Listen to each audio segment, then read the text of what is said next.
ยกคนเดียวจะจ่ายตังค์คนเดียวเอาเลยอ่าโมเดอร์เนอร์อ้าวช่วงหมดแล้วถ่ายเพลงเพลงหมดแล้วเนาะครับหมดแล้ว ผม ครับผม โยมพิสมัยมีอะไรต่อ ถ้าเป็นงานเพลงก็หมดแล้วก็ต่อไปก็เป็นช่วงพุทธประวัติจ้ะ เอ่อจะโมทนากับคุณโยมไหมที่ร่ อ๋ ว อ ม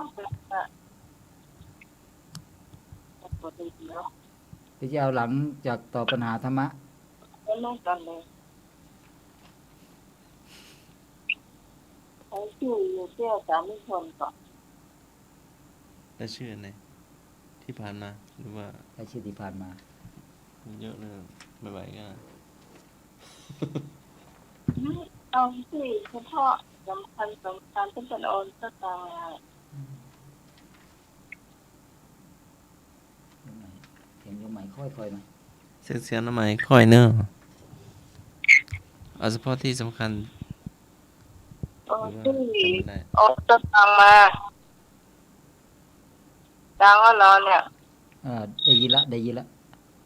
โยมใหม่มีอะไรว่าไปเลย มีอะไรชื่ออยู่ตรงโน้นน่ะ ก็ไหนจะขอบคุณศรัทธาที่ร่วมบริจาคมาไม่ใช่เหรอ ขอบคุณนั่งๆเลยสาวที่ ย่อ ผู้ฟังมาตอดผ้าป่าตัวโดยเฉพาะเนี่ยก็ที่อยู่แถวเฮวิกะ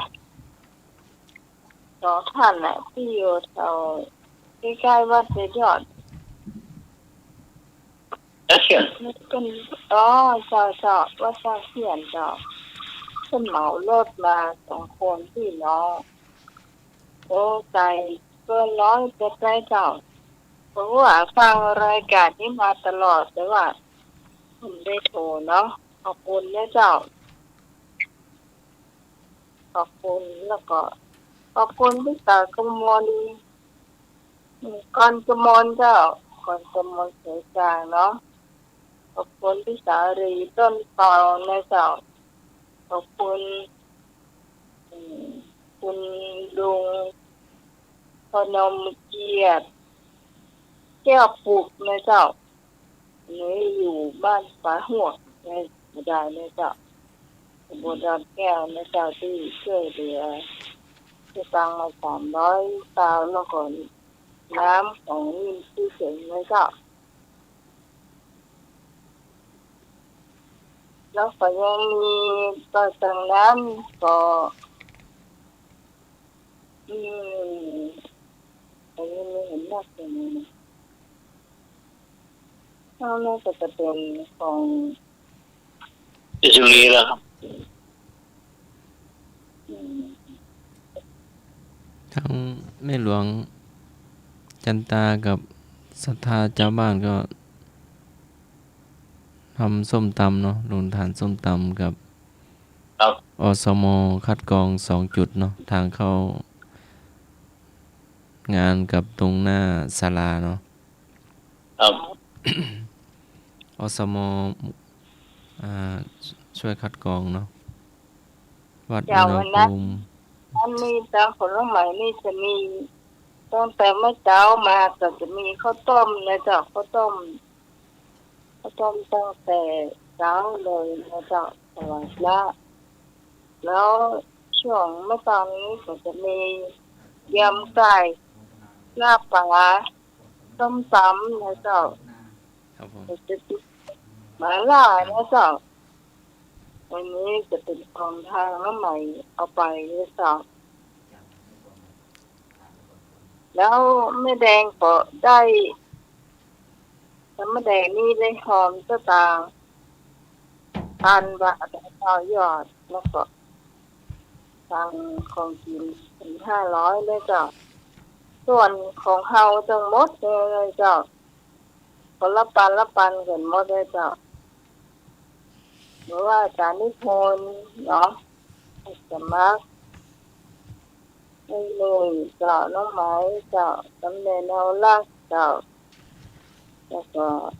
จะมีที่เจ้าดนตรีนะเจ้าแล้วก็มีสายเห็นนะ พร ที่พร500เจ้าเอารายปันอยู่เนาะรายปันนี่ก็จะมีแม่ทองอินสุริยดรนะเจ้าแล้วก็จะมีสตรีนะเจ้าที่สปันเหมือนกันน้องสาวน้องใหม่เจ้าแล้วคนหนึ่งคือน้องนุชกับน้องกวางนี่สปันเหมือนกันนะเจ้าไม่ได้ทำหมาได้นะเจ้า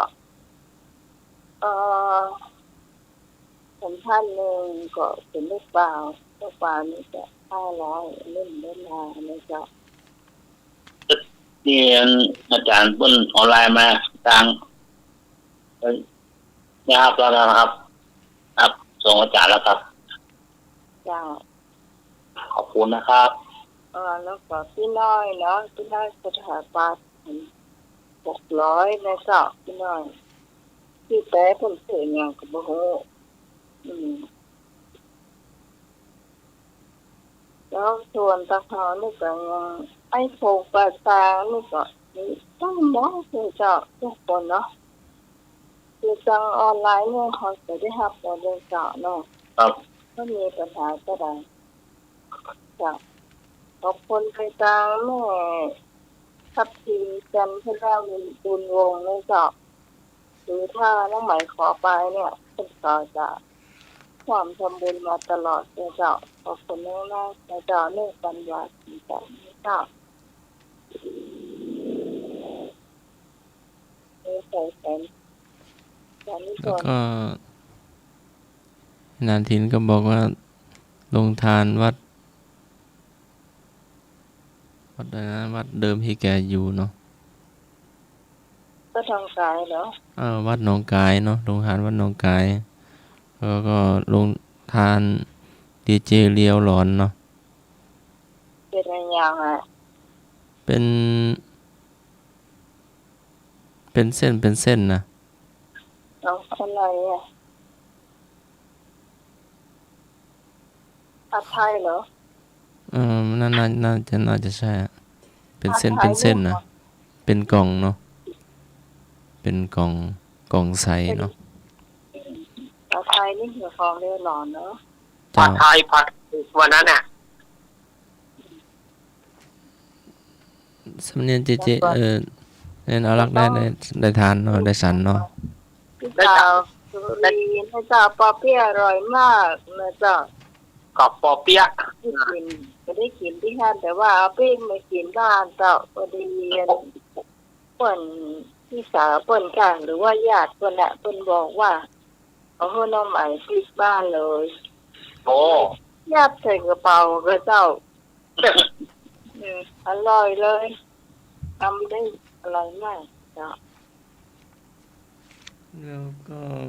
แม่แดงก็น้ำประมาณ10 แพ็คกับข้าวเหนียวกับข้าวกำเนาะ ข้าวนุ่มงาเบียร์ ต้นลงงา แล้วก็ปัจจัยเนาะ ข้าว19 กิโลพี่ค่ะใส่ปลาเกินมานะน้ำ9 แพ็ค108 ขวดเจ้า จะอนุโมทนาเนอะเนาะบางท่านบางทีม เอามาอันนี้ ไม่รู้ทั่วก็ขออภัยเนาะ เจ้าบางทีเราก็อาจจะต้อนถ้าประทั่วถึงเลยเจ้าเนาะ ที่ก็ลืมโทรศัพท์ ฮะ เห็นบอกว่า เจว่าวันนั้นไปบอกลืมโทรศัพท์เนี่ยลุงหนุ่ยอะครับ ลุงหนุ่ยอ่ะพี่เขาลุงหนุ่ยอ่ะ ครับ เรื่องของพี่นะของพี่เอาพกไป2 เครื่องลูก อ๋อ อันนั้นพกไปให้ลุงหนุ่ย ได้เข้าโรงงานปิ้งบ้านลืมโทรศัพท์เนี่ย กินอิ่มอย่าแล้วก็เขา น่าลืมอ่ะ เขาต้องกินข้าวต้มตีฟอนลืมมันต้นละจับหัวเลยจ้า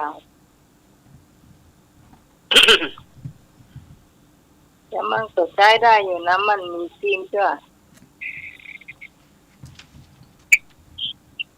เดี๋ยวล้อซิมมาเดียวไปเลย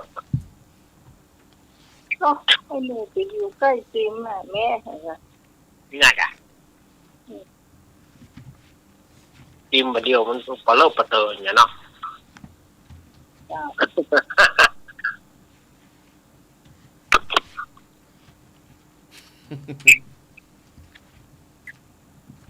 อาจารย์นิพนธ์ไปไหนล่ะ อยู่ ถ้าลองถามก่อนว่าอาจารย์ครับ พูดไม่พูดก็ต้องพูด พระอาจารย์กำลังนี่อยู่เนาะให้ท่านสมัครถามก่อนเนาะ เดี๋ยวให้อาจารย์สมัครถามก่อนก็แล้วกันเป็นวิชา พุทธประวัติ พุทธประวัติวันนี้ให้อาจารย์สมัครถามก่อน อาจารย์เนี่ยโอนไปลูกมอยอาจารย์ของมอตู้ ใครเป็นผู้ห้ามสงครามแย่งพระบรมสารีริกธาตุกพระอานนท์ขอพระมหากัสสปะคมันละกษัตริย์งโทนพราหมณ์ใคร มอง เป็น งูเจ้า ใครเป็นผู้ห้ามสงครามแย่งพระบรมสารีริกธาตุกพระอานนท์ขอพระมหากัสสปะคมันละกษัตริย์งโทนพราหมณ์053-226-058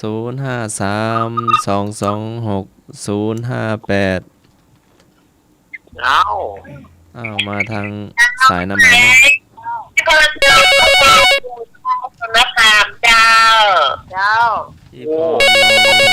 มีสายมาทางส่งเนอะ สวัสดีครับ ไอ้เนาะ ไอ้ห โท นึ่ง ษนาพรามครับ โทน ที่ พรา จา หมณ์ งอาทิพระพุทธเจ้า อ๋อเพิ่นได้ห้ามไว้เนาะ โทษนาพราม เจ้า โทรนับ เปิ้นบอกคุณแบงอาทิพระพุทธเจ้า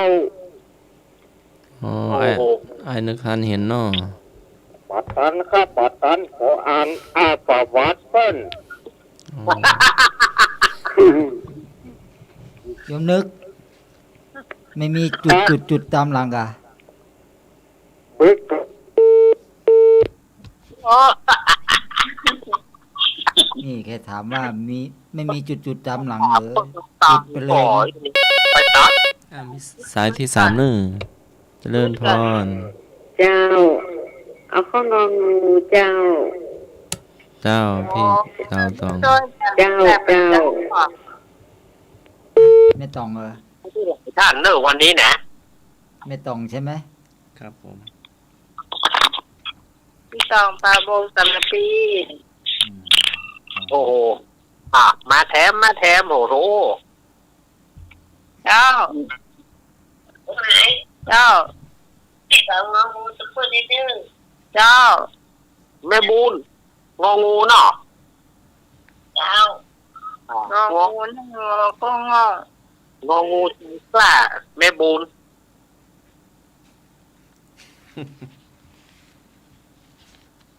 หน่วยคอควาย อืม หน่วยคอควายครับว่ากันไปก็ไก่ขอไก่มีไผตอบเตื้อ ขอควายมันละกษัตริย์ โยมหนุ่ยก็กลัวเสียเหลี่ยม ก็เลยตอบข้ออื่น ใช่ไหมโยมหนุ่ย ครับ เฮ้ยตอบไม่เหมือนเขานี่เพราะว่ากลัวเสียเหลี่ยมใช่ไหม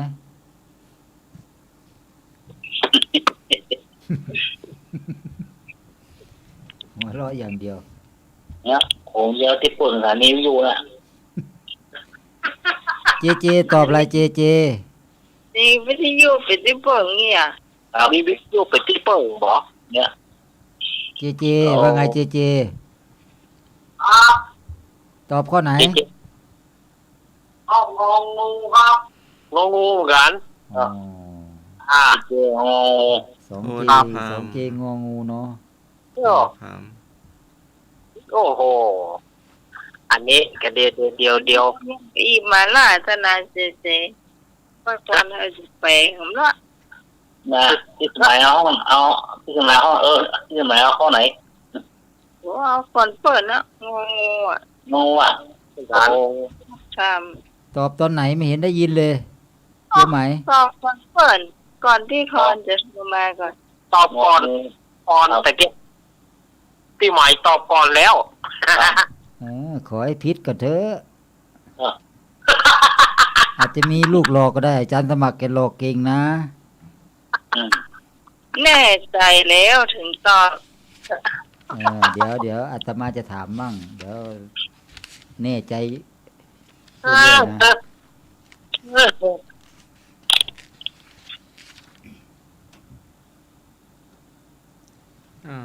ได้เวลาเนาะ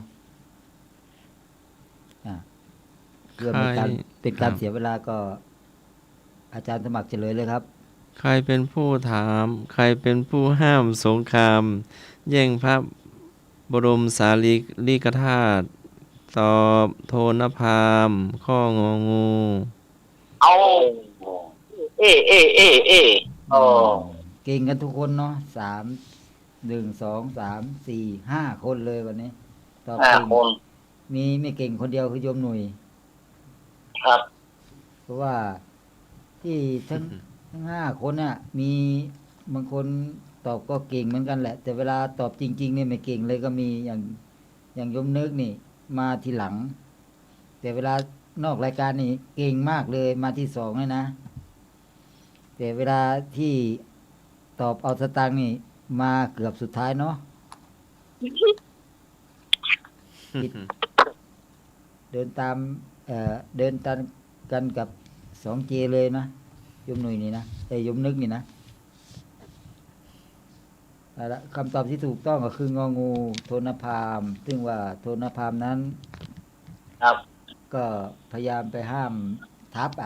ต่างก็ยกทัพกันมาจะแย่งไอ้พระสารีริกธาตุพอดีโทนพราหมณ์ก็เลยมาแบ่งให้ พอแบ่งเสร็จก็โทนพราหมณ์ก็เอาธนานที่สวนพระบรมสารีริกธาตุขอไปทางสถูปไว้ ก็เป็นอันว่าโทนพราหมณ์เป็นข้อตอบที่ถูกต้องคืององูเอาข้อ2ต่อไปเลยเนาะ ครับ พระมหากัสสปะได้รับเอตทัคคะในทางถือธุดงค์นั้น อยากทราบว่าท่านถือธุดงค์เป็นวัด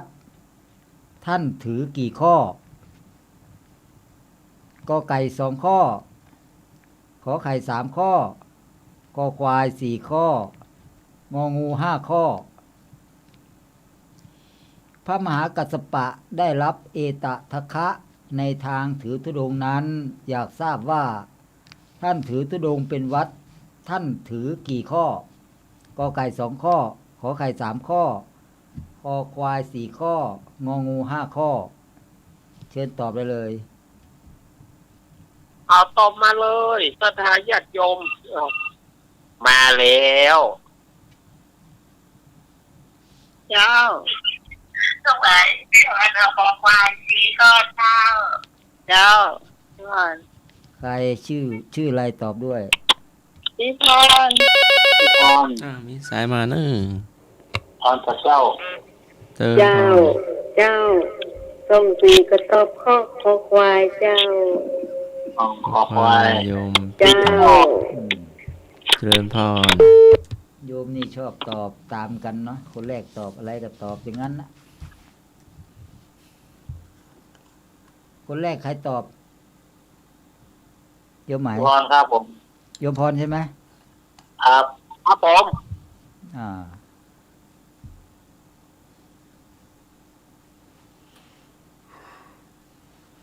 ขอควาย คนที่2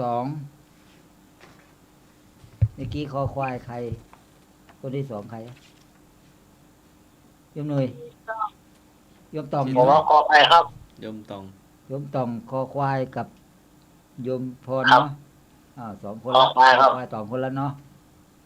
ผมขอควายครับผม หน่วยเอากอไก่ครับ พรมุกพิตอง อี โยมหน่วยคอไก่เนาะ ครับคอควายงองูกับขอไข่บะหมี่ไผ่เอา คำตอบนี่ง่าย ไข่เป็นยังไงนะ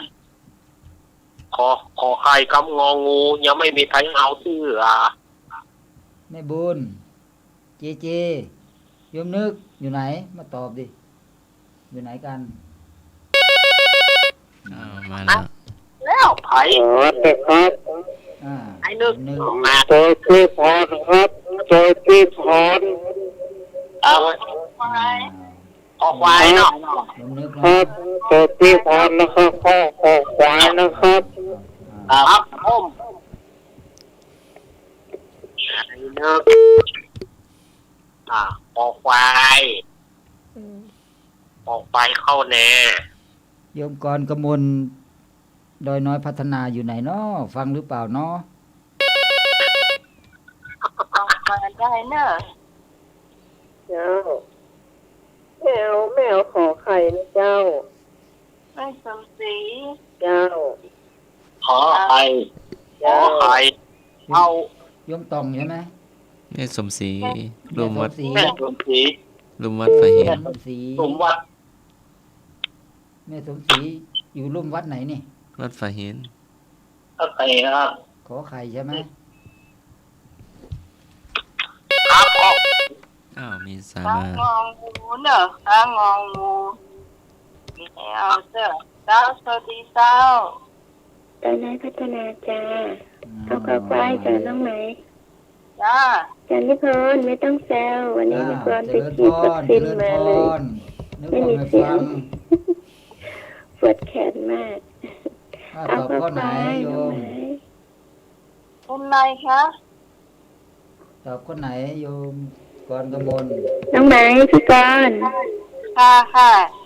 เอาขอควายจ้า โอเคพี่เป็นไรคะ ไปฉีดวัคซีนมาจ้ะ อ๋อว่าปวดแขนเหรอ ปวดแขนก็เลยฟังเฉยๆจานิพนธ์แซวก็เลยโทรจ้ะไม่หายฟังอยู่ ค่ะค่ะค่ะ อ่า จ้า ขอไข่เนาะขอไข่เนาะ จ้า อ้าวแม่บุญว่าไงแม่บุญแม่แดงก็ได้นะแม่แดงรัตนาก็มาได้นะ ไม่แดงก็ได้เจ้า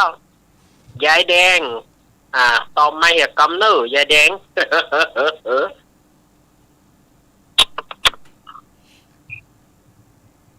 เจเจข้อไหนเจเจ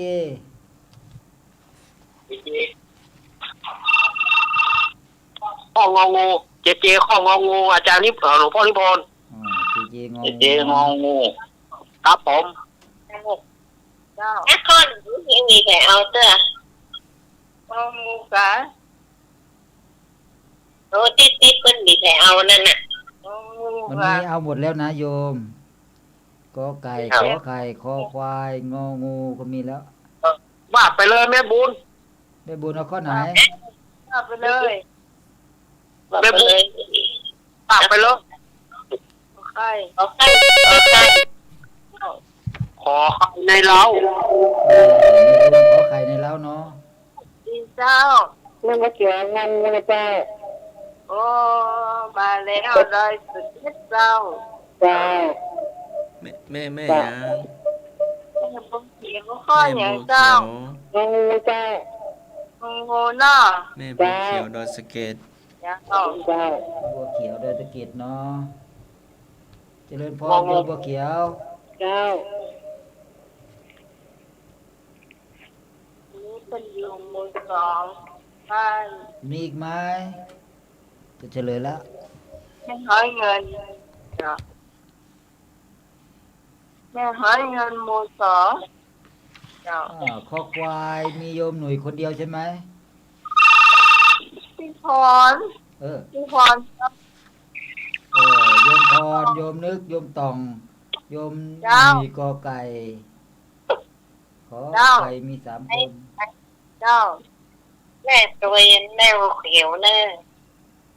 แม่บัวเขียวงองูเนาะ อ่า เจ้าบอกว่าแม่เบอร์แดงโทรหาแน่ เอ้ยได้ยินแล้วก็ได้ยินแล้วเจ้า ไปเปลี่ยนชื่อเมื่อ ๆ ไหร่น่ะ ไหน ไปเปลี่ยนชื่อเมื่อไหร่ มันหูกันน้ำเมื่อแล้ว กะโอ้ บัวเขียวบัวแดง แม่อะไรนะเมื่อกี้คนสุดท้ายนี่แม่บุญเหรอ ไม่แดงแดงตะล่อม นี่ อ๋อไม่แดงดอกตะล่อม ครับ อันหนึ่งแม่บัวเขียว อันหนึ่งแม่บัวแดง มาแล้วเนอะก็ เอ๊ะแม่บุญกาดกล้วยไปทางไหนเนี่ยกาบกล้วยคนนี้ไม่มาแล้วเนาะขอไข่เนาะแม่แดงงองูเนาะ แล้วแต่ละคนก็มาแล้วเจ้า อ่าโอเคเฉลยเนาะ ใครหลับ เดี๋ยวไหมเฉลยได้ยัง เลยเลยมาต่อได้ พระมหากัสสปะได้รับเอตทัคคะในทางถือธุดงค์นั้น อยากทราบว่าท่านถือธุดงค์เป็นวัด ท่านถือกี่ข้อ ก็ไก่2 ข้อ ขอไข่3 ข้อ คอควาย4 ข้อ งองู5 ข้อคำตอบที่ถูกต้องก็คือ ขอไข่ เออ 3 ข้อ โอ้โห ท่านถือธุดงค์ ข้อ 1 อยู่ป่าเป็นวัด ข้อ 2 บิณฑบาตเป็นวัด และก็ข้อ 3 ห่มผ้าบังสกุลเป็นวัด ข้อ 3 จึงเป็นข้อที่ถูกต้อง คนที่ตอบถูกก็มีคุณโยมสมศรีคุณโยมกรกมลแล้วก็แม่บุญกาบกล้วยกาด กัดป้อมกัดป้อม ให้บุญเอาข้ออ๋อบุญเอาของใคร ครับ เขียนไว้อยู่ ติ๊กไว้อยู่ อ่า ต่อไปเลยข้อต่อไปเจ้า ข้อที่ 3 กษัตริย์ก็ดีพราหมณ์ก็ดี เศรษฐีก็ดีข้าราชการก็ดี นักบวชในศาสนาอื่นก็ดี ที่ยอมตัวบวชเป็นสาวกของพระพุทธเจ้านั้นมีมากมาย แต่อยากทราบว่า ข้อที่ว่าผู้ที่มาจากเศรษฐีนั้นคือใคร กอไก่ พระพัทธิยะ ขอไข่พยสะคอควาย พระมหา กัจจายนะ งองู พระราทะ จอจาน พระอุรุเวนกัสสปะ กษัตริย์ก็ดีพราหมณ์ก็ดี เศรษฐีก็ดีข้าราชการก็ดี นักบวชในศาสนาอื่นก็ดี ที่ยอมตัวบวชเป็นสาวกของพระพุทธเจ้านั้นมีมากมาย แต่อยากทราบข้อที่ว่าผู้ที่มาจากเศรษฐีนั้นคือใคร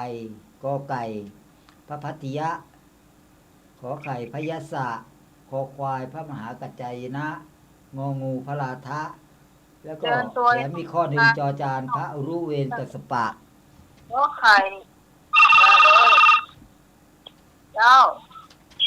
เจ้าไหมขอไข่พยัคฆ์เจ้า เจ้า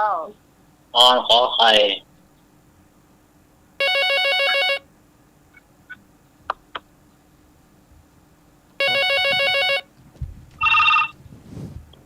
เจ้า เจ้าแล้วขอไข่เป็นเดิมเจ้า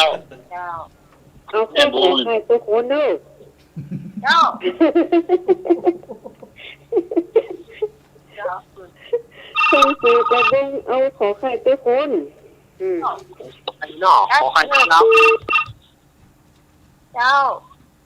เจ้าไม่ใช่เต้ก็ขอไข่เจ้า โอ้ ไป โอ้ ไม่มีข้ออื่นเลยเนาะโยมไหม หมดแล้วไปเจ้า นี่ตู้ที่ยังไงกับหมูอ่ะเจ้า ฮะ หมูมีเกี่ยวกับสีเจ้า โอ้ผู้เกิดในแข่งเพลงแข่งเยอะติดตลอดเนาะ อีเจ้า มันรับเข้ารู้นะคะ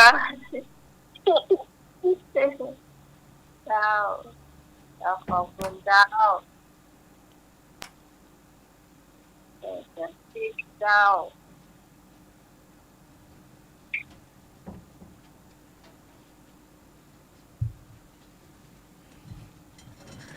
นี่หลวงพี่ที่มาอยู่ใหม่ก็มาเยี่ยมเนาะแต่ชวนมา ออกกล้องก็ยังไม่ยังดูอยู่เนาะ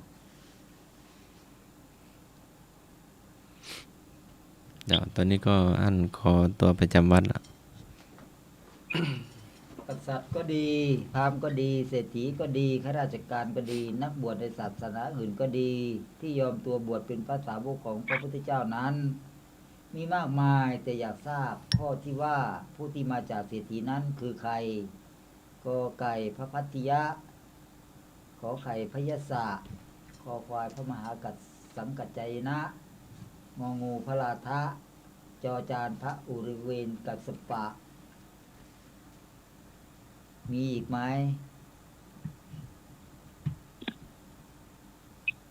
จอจ่า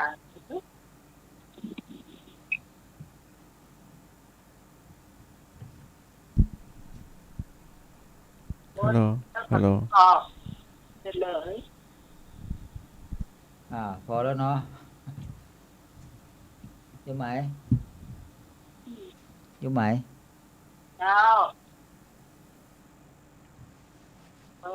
ตอบกี่คนแล้วนี่นับได้กี่คนแล้วโยมหน่วยข้อไหน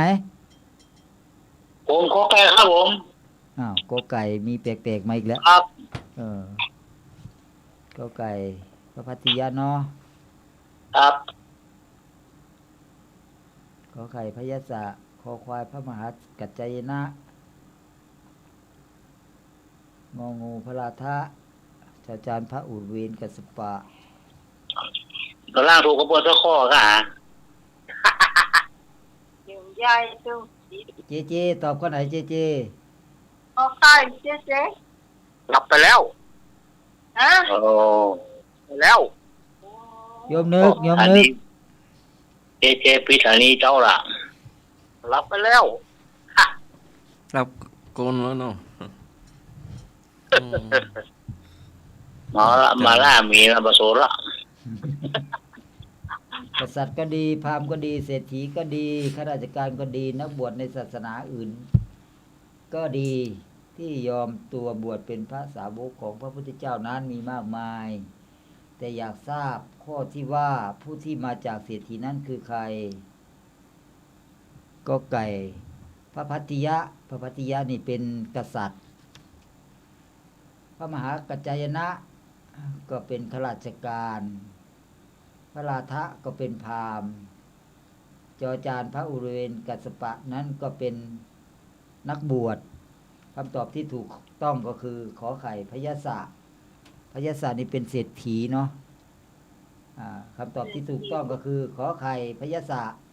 ใส่ใส่ โอ้ อันนี้ข้อนี้เหมาหมดเนาะสเปิดไฮโลก็กินเรียบ อ้าว เจ้ามือจริง จริง อาจารย์สมัครมีข้อตอบไปไหมนิมนต์อาจารย์สมัครกี่ข้อถามมีไหม อาจารย์ ถ้าไม่มีจะถามต่อ ครับอาจารย์ถาม ฮะ อาจารย์ถามนะ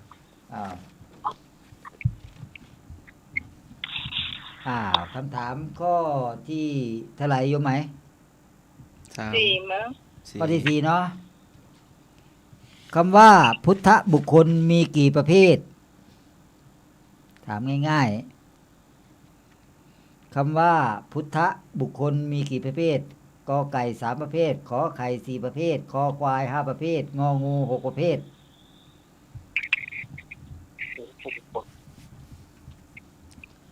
พุทธบุคคลมีกี่ประเภทกอไก่3ประเภทขอไข่4ประเภทคอควาย5ประเภทงองู6ประเภท เจ้า หมาย เจ้า หมายขอไข่4ประเภทเจ้า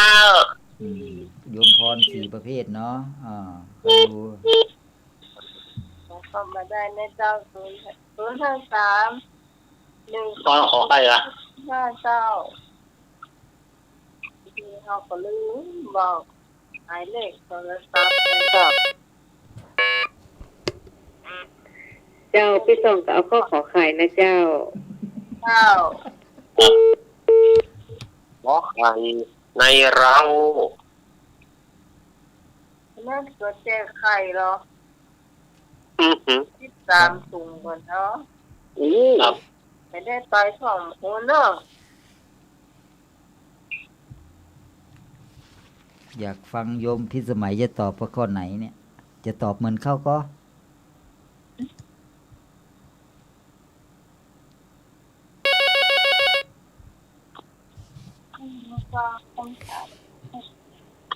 เรียนพร ต้องหมายพี่กรณ์เอาข้อกอไก่จ้า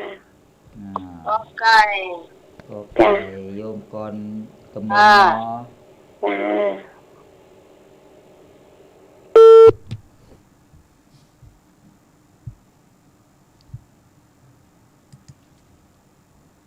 สารีรับไปแล้วก็ วันนี้ เรา วันนี้ โอ้โห สวัสดีครับ มาแล้วโยมนึกสามทองมาแล้ว ผมเอาขอไข่ไว้ต้มครับ ขอไข่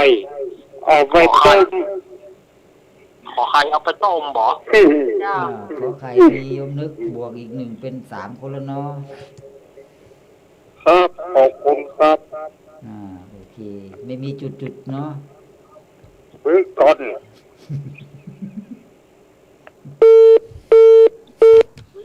บึดก่อนเฮมบึด บึดก่อน รู้จักคำว่าเฮมบึดก็ โอ้อาจารย์ธรรมะครับ ครับผม แฮมเบิร์ดนี่ฮู้จักก่อนแฮมเบิร์ด รอก่อน รอก่อน ไม่รู้ เต็มกะแฮมเบิร์ด แฮม รอ เบอ สัก ร์ ครู่รอสักครู่ รอกรรม รอสักครู่ ถูกแล้วมักแต่ได้ถูกแล้ว ก็ถูกนั่นนะ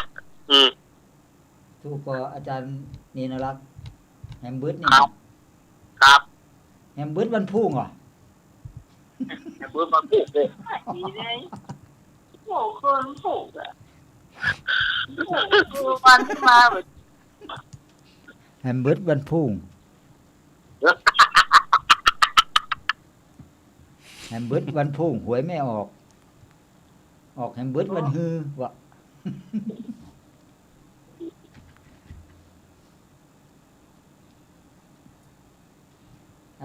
ตอบมาเรื่อย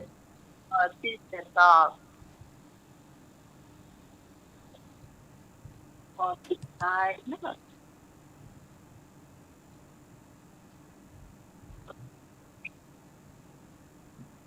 ดี ๆ แล้ว แม่บุ ก็ ญมายังแม่บุญยังไม่มาเนาะแม่สมศรีไปทางไหนไอ้แดง ของงองูครับ ยมหน่วยงองูครับ ยมหน่วยตอบไ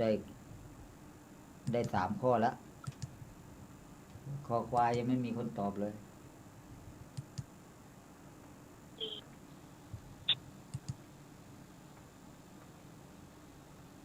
พุทธบุคคลมีกี่ประเภทกอไก่3 ประเภท ขอไข่4 ประเภท คอควาย5 ประเภท งองู6 ประเภท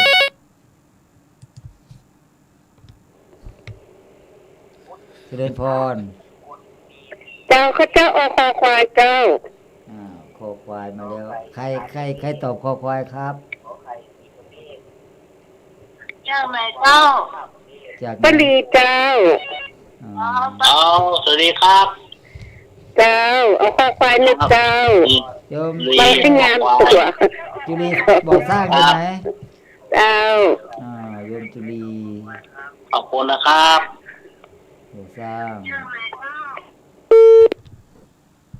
อันน้องใหม่ตอบ อันที่มันมี4อ่ะ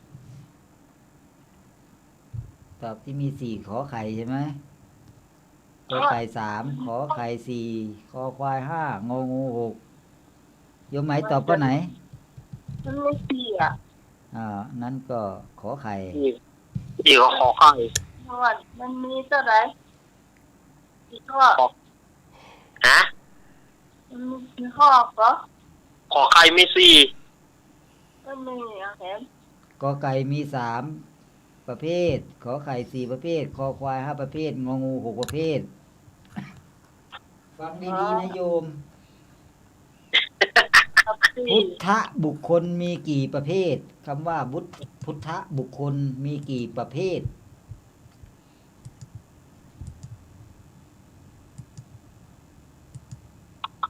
งองูโอเห็น โยมหนุ่ยว่างองู6ประเภทเนาะ ครับ มีกอไก่รู้สึกว่าจะโตยกันล่อง อ่ะ ล่อง ประ ล่ เภ อง ท ล่องนะเนาะโยมนึกเนาะเจหลับแล้ว แม่ เจ บุ เจ ญ คือสถานนี้ละ นั่นหมายว่าเรื่องจริ แม่ ง บุญ นะ แม่แดง ลูกนิกนีอุบาสกอุบาสิกามันน่าจะมี4นะ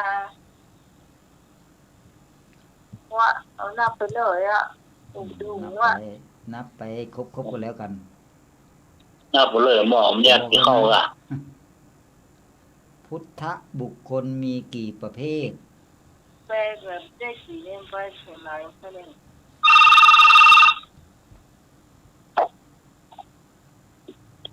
เจ้าไหมเจ้าแต่แม่เจอน้องไหมเนอะเจ้า โอ้บางทีแม่มาได้คะแนนนะเขาว่าแม่ก็คะแนนเนอะ เจ้า อันนี้ ไอ้ ใครนี่ หนู แม่ ยศ แดง อ่ะ เหรอ ยาว เจริญพร ให้หนูยศเลย ก็ใครครับ ขอไข่ เอา แดงขอไข่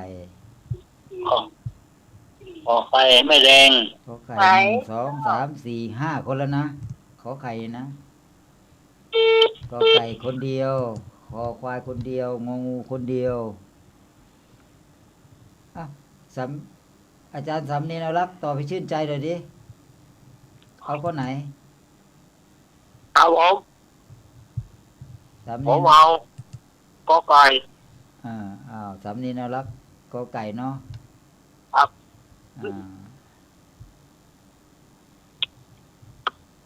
มีใครตอบอีกไหม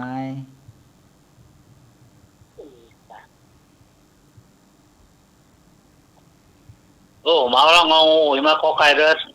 อย่างนี้ละนกเลิกละ ฮะคุณหนุ่ยเอาอะไรนะย้ายสำเนาเหรอ ครับย้ายสำนักบอก แล้ว ย้ายสำนัก งองูไม่มีใครตอบเลยนี่ ไปกับข้าดีกว่า ไปขอไข่เหรอไปกอไก่เนาะ ครับ ได้ย้ายสำเนาครัวมากอไก่เอา ไปกับข้าหมาไม่กัดนั่นแหละเอาก็ไฟ งั้นงองูก็ไม่มีคนตอบ1 2 3 4 5 6 1 2 3 4 5 6นับไปงั้นแหละ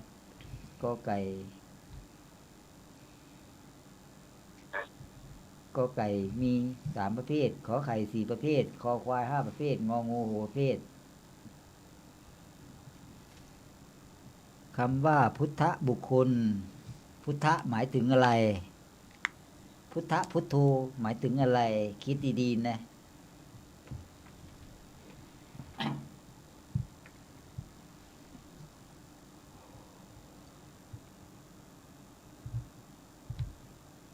กอไก่มี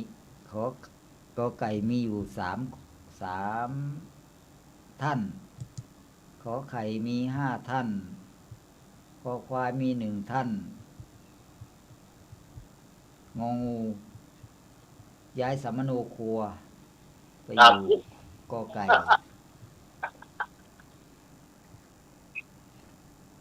อาจารย์ธรรมะตอบข้อไหนครับ ครับผมบอกข้อก็ไก่ 3 อาจารย์ธรรมะครับถามอาจารย์ธรรมะ 3 องค์ครับ ผมถามข้อไหน ตอบ3 องค์ 3ขอไข่4ขอควาย5งองู6กอไก่กงก กอไก่กงก ต้องงงกัน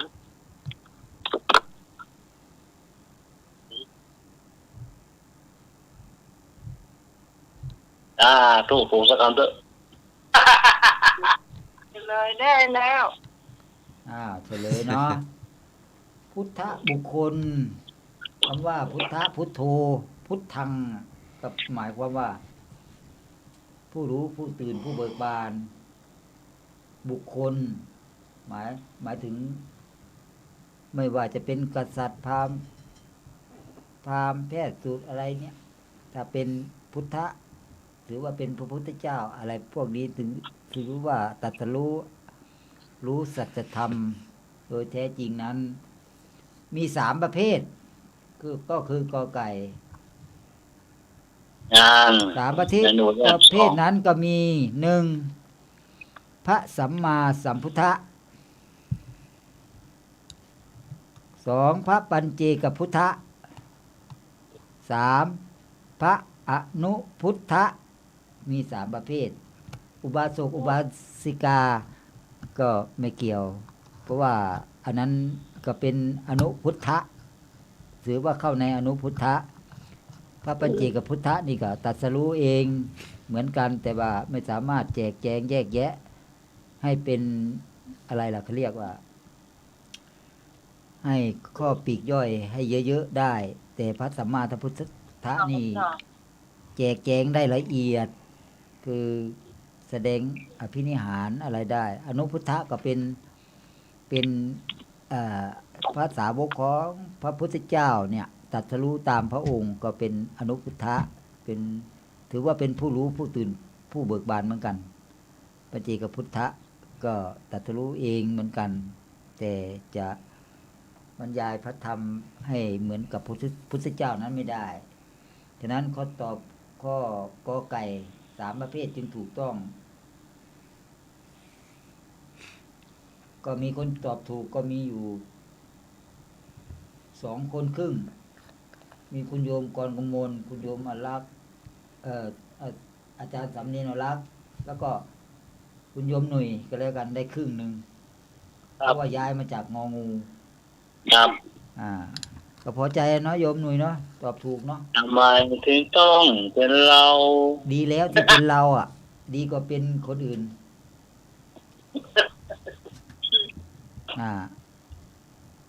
ต่ออีกไหมโยมไหม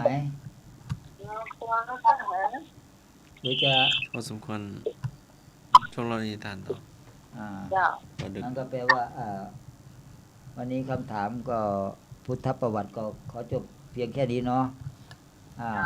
จะมีอะไรต่ออีกก็เชิญคุณโยมพิสมัยต่อกันเลยกัน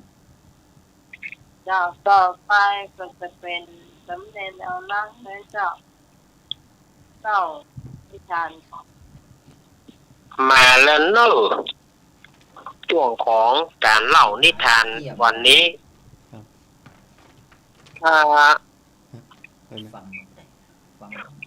นิทานวันนี้อาตมาจะเสนอนิทานเป็นอมตะนิทานธรรมปื้นบ้านปื้นเมืองเอามาจากธรรมวัตรปื้นเมืองในเรื่องหอยให้แต่ขอบอกกับศรัทธาญาติโยมก่อนว่าเรื่องหอยให้นั้นมันจะมีอยู่2ตำราหรือว่า2เวอร์ชันเอาวันนี้เอาไป1เวอร์ชันก่อนแล้วก็วันกู้เขาก็มาแถมตำรา1เนี่ยเพราะว่าติดต่างครูที่อาจารย์ต่างวัดเพิ่นจะเขียนมาบ่เหมือนกันแต่เนื้อคล้ายๆกันแต่ว่ามันเป็นคนละตำราคนอาจารย์แล้วก็เป็นคนละตัวละครแต่มันชื่อเรื่องเหมือนกันวันพุธจะเอามาแถมตำรา1วันนี้อาตมาภาพจะได้นำเอาชานิทานเรื่องหอยให้มาเล่าให้กับศรัทธาญาติโยมได้ฟังกันอันนี้มาจากพระอานนท์ได้เล่าเพื่อกับภิกษุทั้งหลายฟังว่าอาวุโสท่านทั้งหลายผมได้ฟังจากองค์สมเด็จพระสัมมาสัมพุทธเจ้าเพิ่นเล่าให้ฟังเนี่ยอันนี้พระอานนท์ไว้ ภิกษุทั้งหลายหรือว่าตู้เจ้าทั้งหลายก็ถามว่า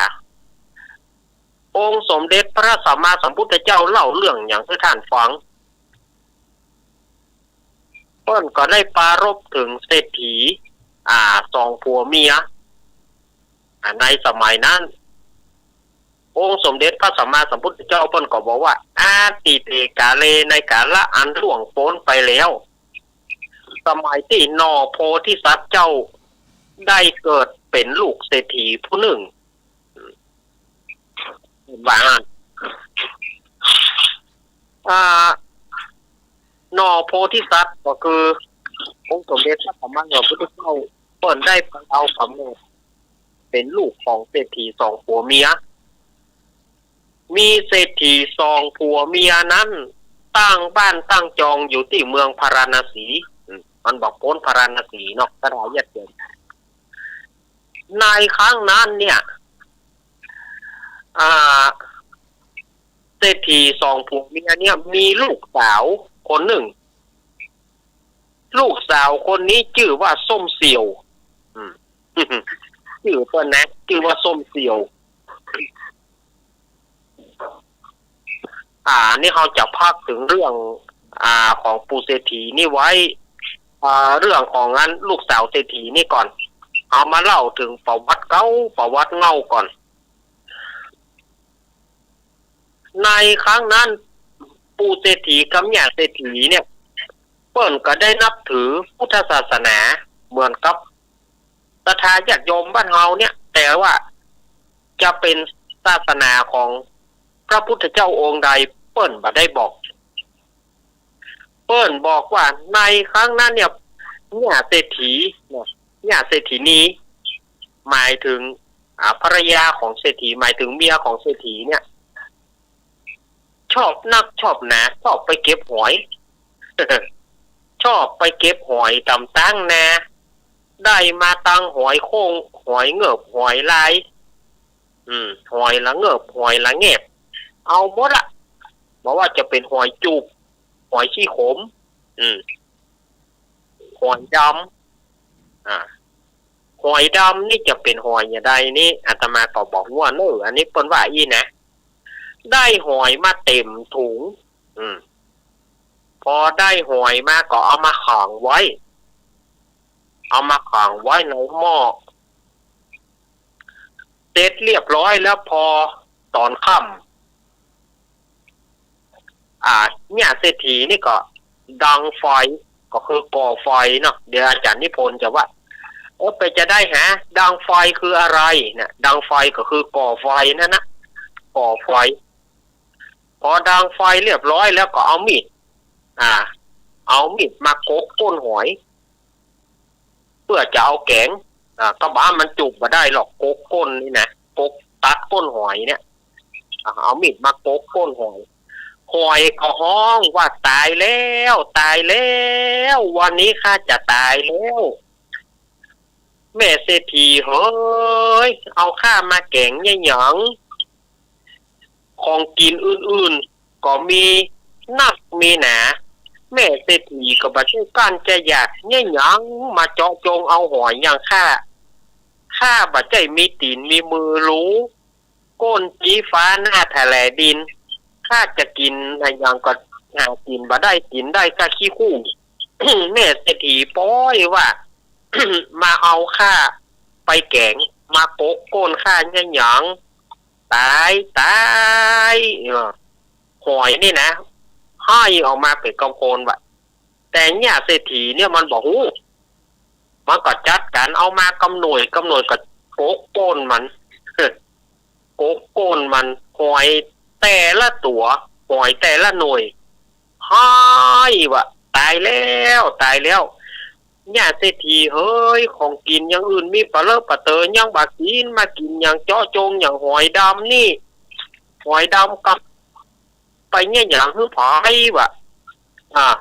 เนี่ยเศรษฐีก็บอกฟังจัดการโกกก้นมดกู้ตัวกู้หน่วยแล้วก็เอามาแกง บางวันก็แกงไตนอบางวันก็แกงข้าวคั่ว บางวันก็แกงแค่ บางวันก็แกงถ้าได้นักก็แกงหอยแกงหอยบะได้เนี่ยนะจัดการแกงหอยกันเรียบร้อยแล้วก็เอามาสู่กันกิน มีปู่เศรษฐีแล้วก็ลูกสาวต่างก็บอกว่าแกงหอยเนี่ยลำแต่แกงหอยนี่ลำว่ะพอกินข้าวแล้วญาติเศรษฐีนี่ก็ไหว้พระสวดมนต์ ไหว้พระสวดมนต์ฟังธรรมเทศนานี่ฟังธรรมเทศนาบอกว่าเปิ้นไปฟังอย่างไรเขาก็บอกว่าเนาะสมัยก่อนๆอาจจะมีเครื่องเล่นอาจจะมีวิทยุเหมือนกันเขาก็บอกว่าก็ไหว้พระฟังธรรมพอถึงวันพุธก็ตอนบ่ายเนี่ยคือทีก็ไปมันละไปจางนาก็ไปเก็บเอาหอยมาแต่ว่าแกงใส่นอส้มวันนี้จะแกงข้าวคั่ว ได้มาก็มาโกกก้นหอยตั้งหลายก็ให้ของตายแล้วหอยตั้งหลายก็มาให้ปริเวทนาเนี่ยเศรษฐีก็บอกเพราะว่าเนี่ยเศรษฐีก็ยังเป็นปุถุชนทั้งหลายเป็นปุถุชนเหมือนเฮาก็ยับหอยได้ก็มาโกกก้นเอามาแกงกินทั้งวันเนี่ยค่ะในครั้งนั้นหล่อโพธิสัตว์เจ้าได้เอากำเนิดในก้อนเนี่ยเศรษฐีหล่อโพธิสัตว์เฮาเป็นผู้มีบุญเป็นผู้มีบุญหล่อโพธิสัตว์เจ้าเนี่ยรู้ว่าแม่เนี่ยไปยับหอยมาเพื่อเอามาแกงก็การญาติเศรษฐีครั้งที่ญาติเศรษฐีเนี่ยต้องใหญ่ละก็ยังบอกว่าเจ้าไปเก็บหอยไปงมหอยแดมการว่าญาติเศรษฐีกำลังก้มเก็บหอยก็ได้ยินเสียงละอ่อนให้ว่าเนาะละอ่อนนี่มันให้ที่ไหนเนี่ยบัดเดียวนี่ก็การว่างี้แงนหน้าขึ้นก็ดักการว่าก้มเก็บหอยก็ได้ยินเสียงให้ก็มันให้ที่ไหนก็ละอ่อนนี่มันให้ที่ฟังไปเผยว่าอยู่ในท้องตัวเก่าอย่างเงี้ยเศรษฐีบอกหัวนะบอกว่าถ้าไม่เห็นมึงบะส่งแกงหอยไปให้มึงกินมึงจะใหญ่พอแล้วมึงเกิดมากพอจะได้กระจ่างกูถึงฟังมึงกูจะเก็บหอยติ๊กกูจะเก็บหอยติ๊กเมื่อค่ำนี่กูก็จะแกงเมื่อเช้ากูก็จะแกงเมื่อตอนกูก็จะแกงว่ามึงแหล่งให้กูแหล่งแกงพอเหรอหนอคนเอาด้วยก่อนทีนี้เนี่ยเศรษฐีก็ความว่าไปเก็บหอยมาได้อย่างหนักพอได้มาแล้วก็เอามาขังไว้ในหม้อสมัยก่อนเพิ่นมีจานเฮือนเนาะสมัยก่อนเพิ่นมีจานเฮือนเพิ่นเอาไว้ตักของตักหยัง ถ้าว่าเป็นหน้าฮ้อนก็เอาไว้นอนเล่นไว้หนังเล่นไว้นอนเล่นพอเฮาจานเฮือนแต่ถ้าสมัยเดียวก็จะว่าเนาะถ้าสมัยเดียวก็รู้ๆหน่อยดาดฟ้าสายเซออกดีกว่าน่าจะเห็นนะเปิ้นฮ้องว่าดาดฟ้าอีกก่อนทีนี้ญาติเศรษฐีเนี่ยก็ได้เอาหอยไปขังไว้ในหม้อแล้วเอาขังไว้กลางปลาแดดที่กลางจานนั่นนะแล้วลงไปเพื่อจะไปหาอุปกรณ์ว่าวันนี้จะแกงข้าวคั่วกันเหรอนี่เหรอ เพื่อจะแกงข้าวคั่วไปเสาะหาอุปกรณ์ตั้งหลุมยามนั้นหอยตั้งหลายที่เนี่ยเศรษฐีเอามาขังไว้ก็ปลากันให้ว่ะแต่ว่าห หอยตั้งหลายก็ป้ากันให้ว่าโอ้ยเนาะของกินในเมืองโคนมีปะเลอะปะเตอยังเนี่ยยังแม่เศรษฐีปล่อยเอาข้ามาขังไว้แล้วจะเอาข้ามาโกกก้นเอาข้ามาแกงข้าไปเนี่ยยังฮื้อให้นาป่าตั้งให้นาต่างๆข้าก็บอกไปคบบอกไปคุยพืชพันธุ์พืชพักตั้งหลายข้าก็บอกไปหวนไปคุยของสู่เขาเนี่ยยังต้องมาเอาข้าไปแกงข้าเนี่ยยังฮื้อคนเฮานี่ใจยักใจแมนเนาะใจยักใจแมนแต่เนาะข้าเนี่ยบ่ใจมีตีนอย่างเขาพวกที่มีตีนพวกที่เป็นซัดเป็นสิ่งพวกกบคิดเปิ้นมีตีนเปิ้นลบได้ส่วนข้านี้เป็นหอยความเศร้าข้าลบบ่ได้เปิ้นก็ยับมาขังไว้เพื่อจะเนเอาแกงโอ้ยเนาะข้านี่ขอลาขึ้นไปขอละก่อนนะ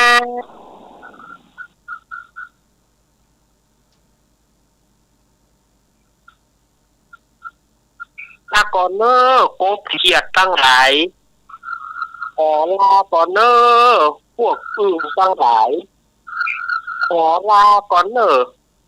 ซับตั้งหลายที่เคยได้หันเคยได้อยู่บาเดียวนี่เปิ้นจะเอาข้าแกงแล้วพ่อเหยแม่เหยพี่เหยน้องเหยพ่ออุ้ยแม่อุ้ยเหยลูกเหยหลานเหยผัวเหยเมียเหยจากนี้ข้ามีกล่อมเปิ้นจะเอาข้าไปแกงแล้วท่านตั้งหลายที่อยู่ไปกลางส่งกลางนาถ้าหาคนมาลบเนอลบหนีไปถ้าหนีได้ก็หนีไปอย่าให้เปิ้นได้ยับอย่างน้อยก็ขอให้มีใบไม้ลบเข้าใบไม้ใบตอกย้อนเฮาบ่มีตีนเนี่ยมันเป็นกรรมหอยดำแต่เอาไปแกงอย่างข้านี่จะไปให้เปิ้นได้มายับอย่างข้าเขานี่พ่อเหยแม่เหยลูกเหยหลานเหยผัวเหยเมียเหยข้าขอลาตึงมดตึงมวลข้ามีกรรมมนุษย์ใจดำมาเอาข้าไปแกงแล้วถ้าผู้ใดมีใจศรัทธาปล่อยข้าออกไปขอให้ผู้นั้นจงเจริญมั่งมีสีสุขจงมีคนฮักคนหุมแม้นคนใดที่จะเอาข้าไปแกงกินนั้นขอให้มันเหล่านั้นน่ะจงชิบหายวายหัว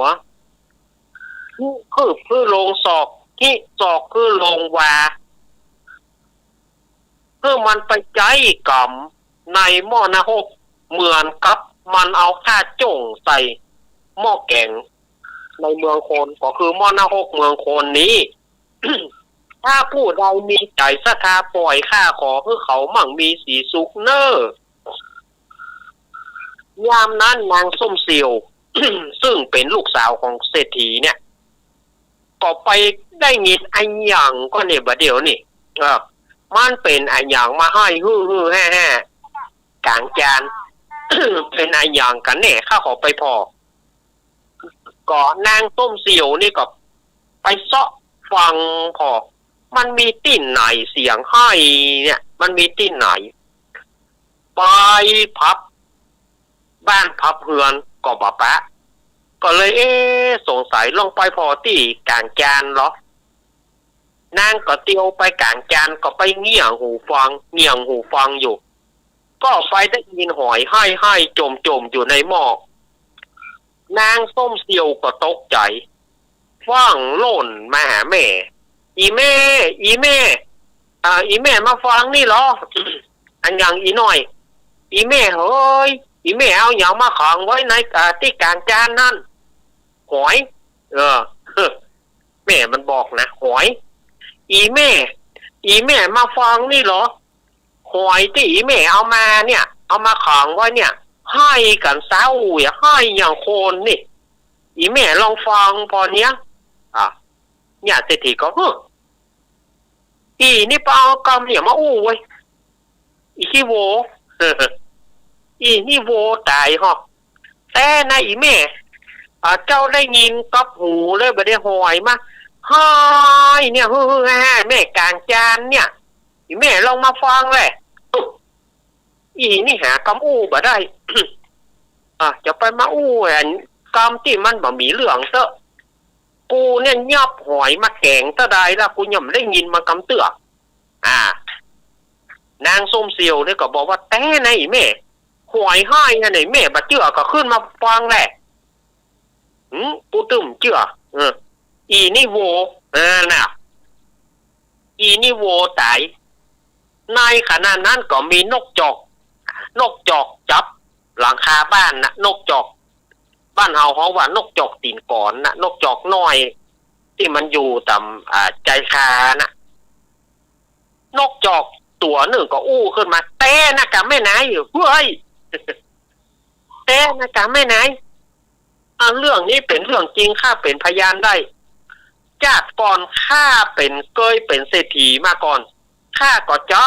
คนใจไปเอาหอยมาแกงเพื่อข้ากินบาเดียวเนี่ยเพราะว่าข้าตายไปตกมรณะ6อย่างละ500จัดบาเดียวนี่ข้ามาเป็นนกจอกจับตีนใจคาจับตีนก่อนเฮือนของแม่นายเนี่ยเอาแม่เศรษฐีก็สะดุ้งอีน้อยนกก็ยืนยันไหมอีน้อยมึงไปบอกเขาป่อมึงไป ไปบอกเขาป่อมึงเฮือนแถมหลังหนึ่งไปบอกเขาป่อมึงก็เศรษฐีเนี่ยมีเฮือน2หลังแล้วหรอมีบ้าน2หลังมึงไปอีน้อยไปบอกเขาป่อมึงอยู่เฮือนแถมหลังหนึ่งป่อว่ากำลังนั่งโปขาไก่งอนอ่านหนังสือพิมพ์อยู่หรอ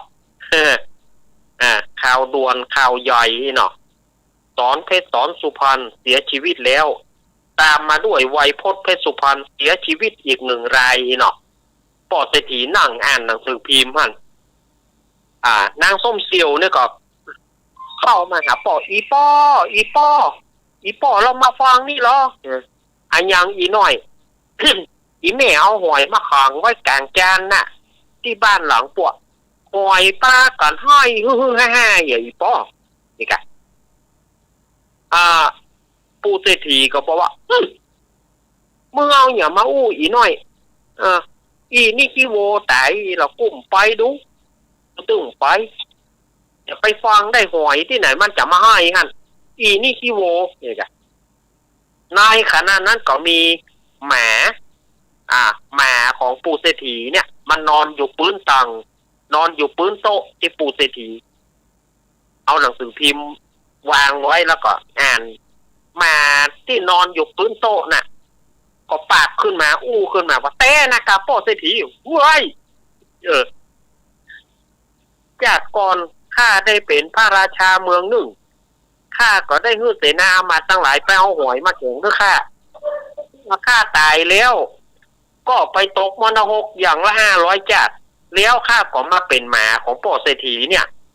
โอ้ดีเฮ้ยกูขอไปฟังกำล็อกเนี่ยป่อเศรษฐีก็ขึ้นไปบนเฮือนก็ไปฟังได้ยินเสียงหอยให้ก็เลยบอกว่าเนี่ยนี้ แม่มันมาฟังนี่เนี่ยเศรษฐีก็มาฟังก็ได้ยินถ้อยหอยให้หอยจม ปู่เศรษฐีก็เลยบอกว่า แม่มันเอาไปปล่อยบาเดียวนี้ถ้าบ่เอาไปปล่อยข้าจะบุบถึงหม้อบุบถึงหัวคนน่ะ ตั้งแต่นี้เป็นต้นไปอย่าเอาหอยขึ้นเฮือนอย่าเอาหอยมาแกงแถมไปเอาไปปล่อยเพื่อเสี่ยง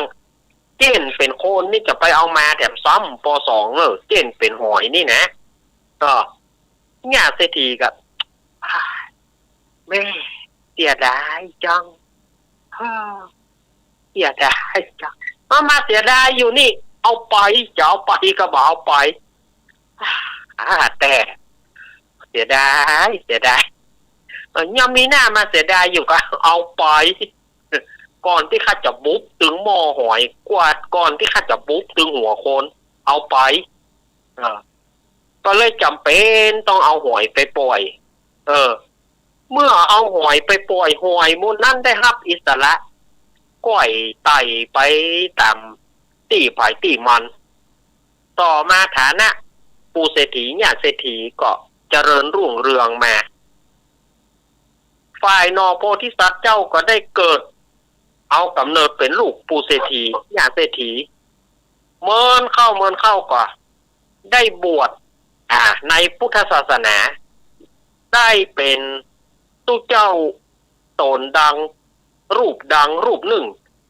ในพุทธศาสนาในสมัยนั้นศรัทธาญาติโยมอันเนี้ยเนอะคือเป็นเรื่องของหอยห้อยตำราที่หนึ่งอันนี้อาตมาภาพก้อนไกลมาจากธรรมวัดปืนเมืองเนอะศรัทธาญาติโยม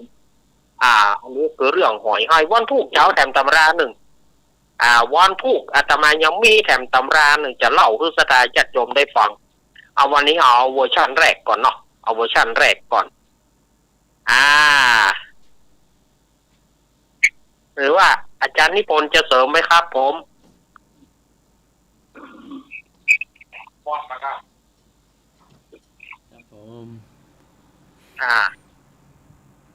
หรือว่าพี่สมัยหรือว่าพี่ใหม่จะเสริมก็เรื่องนี้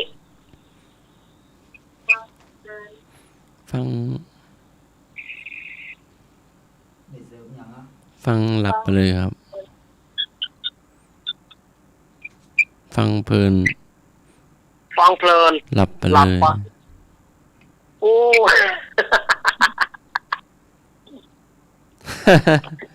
คุยไม่หรอ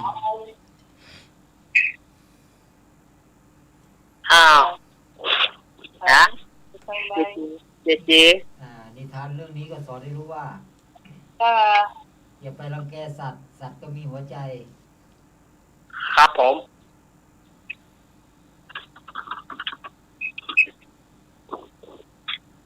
เจตื่นล่ะของหลวงพ่อนี่ผมความหมายเจตื่นแล้วครับผมแล้วเรามีแรงแล้วเนาะ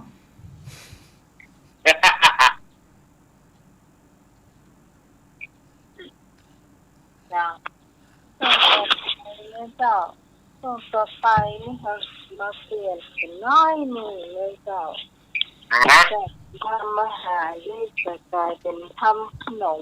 เลยเจ้าทำขนมคุณผู้ฟังท่านใดทำขนมเป็น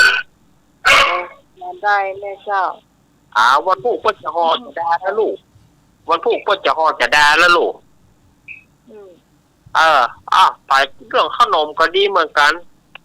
ไปแปลงขนมอย่างวันพุธอาหารนี่มันหลายปีละเปลี่ยนเป็นขนมพ่องเนาะข้าวหนม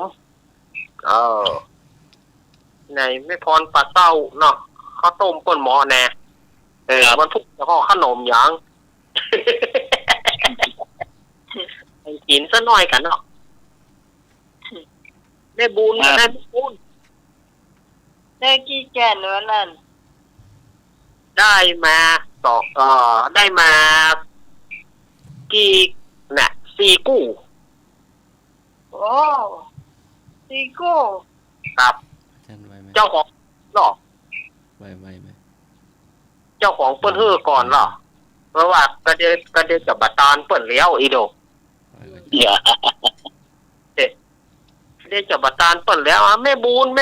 จะห่อขนมอย่างแม่บูนแต่งขนมอย่างแม่บูนโทรมาเนอะ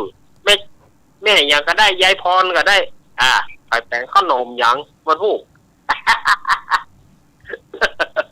ได้ค่ะครับผมทำนั้นด้วยแต่งขนมอย่างขนมกล้วยบวชชีครับกล้วยบวชชี ผมน้ำขนมแห้ง ไม่บุญ แล้ว ไอ้ที่เขาว่าขนมเกลือน่ะ มันเขาเป่งยังไง อ๋อขนมเกลือจ้ะ ใช่ คนละแปลงคนสมัยแต่ก่อนน่ะ ขนมเกลือ ก่อนน่ะ ขนมเกลือ อันนี้อาจารย์สมัครฝากถามนะ ขนมเกลือ ขนมเกลือ อะไรมันมาขวนมาสาแป้งมาขวนเป็นสาสิกระชีเนี่ย อ๋อ มันพวกเข้าเลยจ้ะ แล้วทำไมเขาไม่เรียกว่าขนมกะทิล่ะโยมแม่บุญ ห้องขนมคนเท่าห้องขนมแต่ลืม หา เพื่ออะไรนะแต่ลืมเป็นตีเพื่อกระใส่เป็นตีกับกระใส่ ครับขนม นะกะทิถ้ามันไม่ตอนนอกกระใส่กะทิละใส่น้ำแป้ง ขนมร้อนก่อนกินนะกะ อาตมาก็ยังไม่เคยกินเต้นนะ เกลือ ยังไม่เคยกินเต้นนะเขาเรียกว่าขนมเกลือก็นึกว่ามัน เอา เค็ม ไว้นะขนมเกลือ ก็นึกว่ามันเค็มอย่างเกลือเนี่ย เนาะอย่างนั้นแดงๆแค่ไหนเป็นน้ำอ้อยเป็นกะทิเป็นน้ำตาลจะมะพร้าวตัวไหน ใส่เกลือก่อน เรา แม่บุญ เรา เขาใส่เกลือก่อน ใส่จ้าใส่เกลือเพราะว่าเขาขนมเกลือใช่ไหมมันจะจืด ทำไมเขาไม่เรียกว่าขนมน้ำตาลปนเกลือล่ะ ใส่ขนมเกลือ อ๋อ เดี๋ยวมันจะเมาหัว ก็ไว้ป้อนเราอ่อนเนาะไม่บุญเนาะแต่ก่อน อ๋อมันมีที่มาเนาะ เป็นขนมน้อย มันมีที่มาเนาะ ขนมเกลือ อืม สมัยแต่ก่อนไม่ขนมเนี่ยชุดยอดละขนมอื่นหมีครับ จักขนมปาดเนาะ ครับ ลูกจากขนมปาด ขนมปั้นขนม โคนเศษธาตุอ่ะ อาจารย์สมัครครับอาจารย์สมัครครับ ครับผม ขนมปาดในหู้จักก่อนอาจารย์สมัครหู้จักก่อนครับ ที่เอาข้าวโพดมาทำนะครับ มันอาจจะมีหน้าข้าวโพดก็ได้ ขนมปลาขนมเส้นทาที่เรียมมันหรอกไม่บนหรอก เอาเฉพาะอย่างเดียวก็พอแล้วเนาะ เอาขนมเกลือเหรอ เอาขนมเกลือก็ได้อ่ะชื่อมันพ้องครับ ตู้เจ้าบางตนบ่ได้ เอาแบบใส่กะทิเนาะไม่แบบจะต้องใส่ อืม ลำมันเป็นรักคนละอย่างเนาะ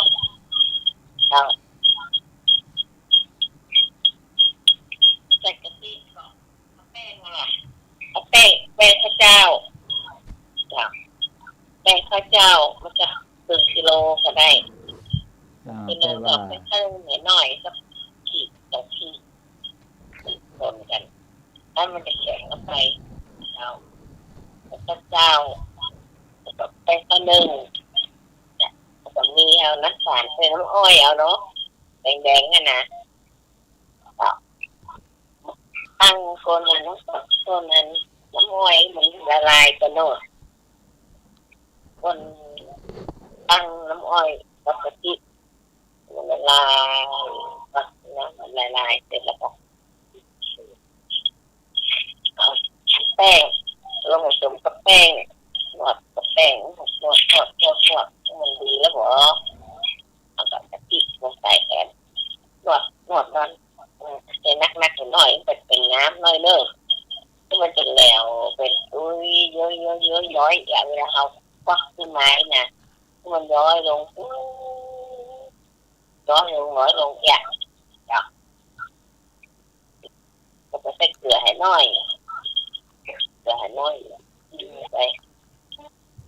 ไปหวานนะคะก็จะได้ลงความหวานปลอดภัย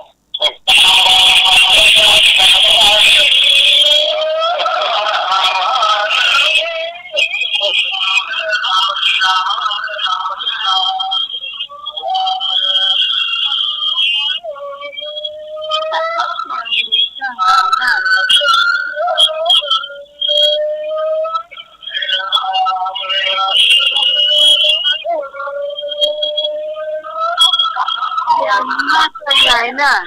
โอ้โหเหมือนกัน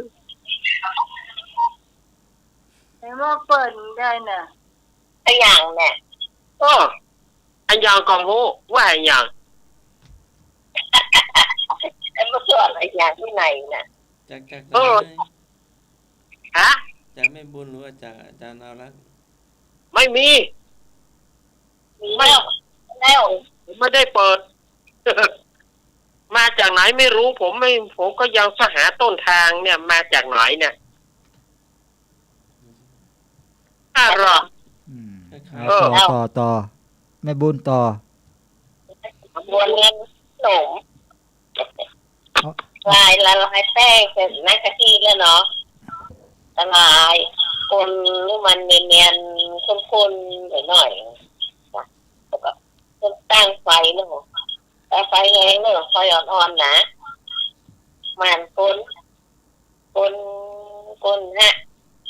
ก้นถึงก้นเนิ่นๆอันไม่ก้นนะไฟแรงได้เนิ่น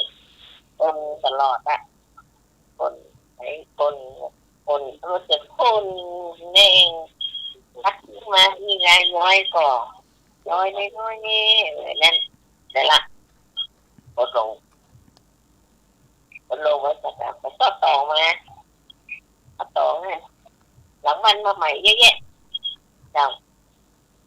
ตักแดดไปซ้ำลอกออกจากด้านตักแดดเสร็จละเอามาเจ็ดแล้วก็มาจีเป็นบาง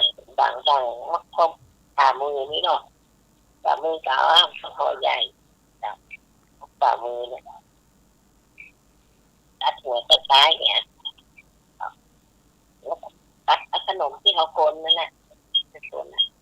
ตัดก็จะท้องนะแล้วก็ห่อแบนๆนั่นน่ะธรรมดาอย่างไอ้ฝานั่นน่ะก็หัวพับซ้ายอย่างแล้วก็วางซื้อวางไว้เต็มเอามดไม่ได้เขาก็เอานึ่งตั้งซื้อฮ้อนๆนั่นเลยซื้อรอไว้แล้วก็น้ำหอห่อแล้วก็เอาข้าวนึ่งขึ้นนึ่งนี่จะทำแล้วมาเหมือน5 นาทีก็พอแล้วมันสุกแล้วเอาต่อมันเหลืองเนี่ยเช้าละเสร็จแล้วก็ออกมาให้มันเย็นกินแล้วแกงกระดกกันแม่กันหนึ่งเสือเจ้าอันนี้ขนมเกลือใส่น้ำตาลใส่กะทิเนาะมันก็อย่างเดียวกันเนี่ยถ้าเราใส่กะทิผมก็ต้องใส่คนธรรมดาเจ้า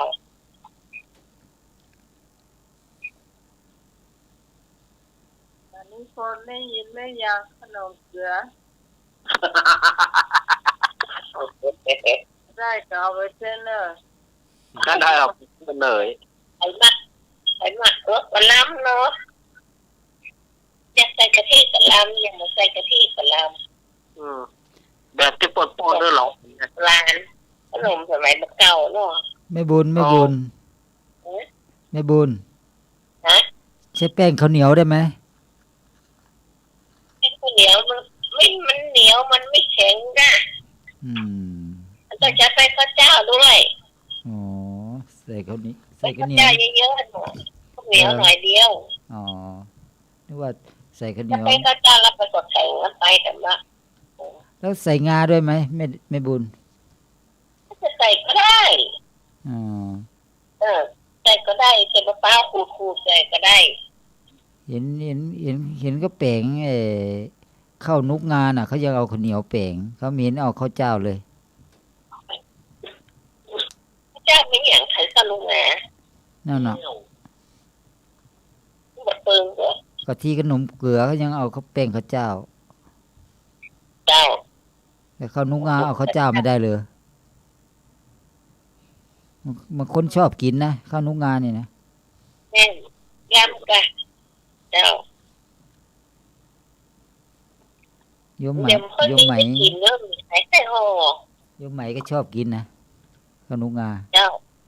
หรือคนมีขาย อ๋อ เมื่อจะเห็นคนเฒ่าคนแก่มาขาย อืม มันบัดเดียวหาคนห่อบ่ค่อยมีแล้วนะไม่บุญ เนี่ยสักการนี่แค่ขนมสมัยใหม่เนาะ อันแบบใหม่มันมีปลามันมีอย่างขนมเกลือแล้วก็ขนมใบอ้อยนี่ นับวันนับจะหาเนี่ยาก อืม ใบอ้อยขนมข้าวต้มใบอ้อยนะคะ ต้มใบอ้อยนะกะ เออ ต้มอ้อยนะถ้าภาคกลางบอกว่าอย่างลูกโยนน่ะ มีหางเห็นหรอ อ่ะ จำหางมันโอนน่ะ คนฮ้องว่าขนมลูกโยนน่ะบ้านเฮาฮ้องว่าขนมใบอ้อย ขนมตองอ้อย มันนำใบอ้อยมาแปลงเหรอมาหอม เทียมนะบัดเดียวนี่หาคนที่จะทำหาคนที่จะแปลงมันยาก เนี่ยเราเดียวใกล้มีแล้วก็คนเฒ่าแก่ๆแต่มาหา ไอ้ที่เขาเอาใบเตยห่อล่ะแม่บุญ ที่ใบเตยอ่ะ ต้มกะ ข้าวต้มอ่ะ ที่เห็นเขาใส่กับไอ้อะไรนะ น้ำแข็งใสสมัยแต่ก่อนน่ะเดี๋ยวนี้ไม่เห็นเลยเนาะที่เขาใส่กันน้ำแข็งใสอ่ะ ที่ลูกข้าวต้มเล็กๆอ่ะ เออ อ่า ช้อนละคำอะ น้อยล้ำ มันถ้าเป็นทางเหนือเขาเรียกว่ามันย่อยตีนย่อยมือเนาะ ย่อย ไม่เกิน เดี๋ยวนี้ไม่มีเลยมีหากินยากเหมือนกันนะ จำแฟนเนาะ แต่ก่อนใส่น้ำกะทิใส่อะไร เป็นขนมมันยัง เอ็ดนะที เป็น นะ ขนมมันยัง เรียกขนม ขนมครก กับรัดเจ้า เจ้า เขา เอ็ด ตัว เป็ นี้ น เจ้าสวัสดีเจ้า ใส่น้ำแข็งใส ที่ความเข้ามาแปลงเจ้า มีน้ำกะทิน้ำแข็งใสเป็นวมินอะแบบวมิน ที่พรเข้ามาเลยนี่เจ้าขนมยางก็พอเจอเนอะ อันเนาะรับละกันพวกนี้ ถ้าบัตรรับ เป็นช่วงอะไรอย่างช่วงต่อไปเป็นช่วงอะไรอย่าง ถามโยมใหม่ ดูก็ดูเวลา ช่วงเราเจ๊ะเนาะ ดูเวลาก่อนเวลาก่อน โยมพรเข้ามา มันออกปอนมาแล้ว อ้าวเมื่อไหร่เจ้า เจ้า อันนี้พี่พรจ๋าข้าวต้มธรรมดานี่เนาะจ้าข้าวต้มกระดินนะเจ้ามันเป็นตามข้าวใหม่เนาะส่วนใหญ่จะใจข้าวใหม่แตนนะจะใจข้าวใหม่ก่อนนะเจ้า แม่นครับผม ข้าวต้มข้าวแกะมาแล้วใส่มะพร้าวแล้วก็ จ้าเอาปลาขูดเข้าใจตัวเองเนาะจ้าถ้าจะห่อแบบธรรมดาคือเอาใส่ตองเนาะมันมีเขาก็จะล้างน้ำเป็นเข้านึ่งนี่เนาะเขาก็ต้องแช่แล้วนะเจ้าถ้าแช่มันจะเหนียวล้ำไปมันอ่อนล้ำไปอ่ะจ้าเขาก็มาล้างน้ำข้าวออกน้ำออกให้ดำนะจ้าแล้วเขาก็แก้ถั่วดิน เอาถั่วดินถั่วที่ส่งเนี่ยนะแช่ไว้คืนหนึ่งนะจ๊ะแช่ที่มันอ่อนตัวเนาะแล้วก็เอามาห่อแบบนั้นธรรมดานี่เนาะคือเขาใส่ตองแล้วก็เอาถ้าถั่วดินกับถั่วลิใส่ถั่วลิสงก็เอาเม็ดถั่วลิสงเรียงกันเป็นแนวยาวเนาะลงมาแล้วก็ห่อธรรมดาได้ทำอย่างหนึ่งเจ้าลุงไหมเอาแบบที่ใบเตยอะจ้ะเขามีใบเตยนักเนาะเอาประคตสามเหลี่ยมเนาะใบเตยเอาถั่วหรือเอาข้าวใส่เอาถั่วที่ส่งเรียงเข้าไปใส่ไปในครับก็พับไปเป็นสามเหลี่ยมเนี่ยอย่างที่ว่าย่อยมือนั่นแหละ เจ้า ที่อาจารย์ว่ามันย่อยมือเนาะแล้วก็พับเป็นสามเหลี่ยมสุดท้ายแล้วก็เอาไม้กระลัดคัดแตงไว้ก่อนนะจ๊ะ น้องห่อได้เลยนั่นแหละ จ้ะอันนั้นเอาแตงไว้ อันนั่นเทียน แบบชนิดที่ว่าถ้าหายหอบพอดีนะ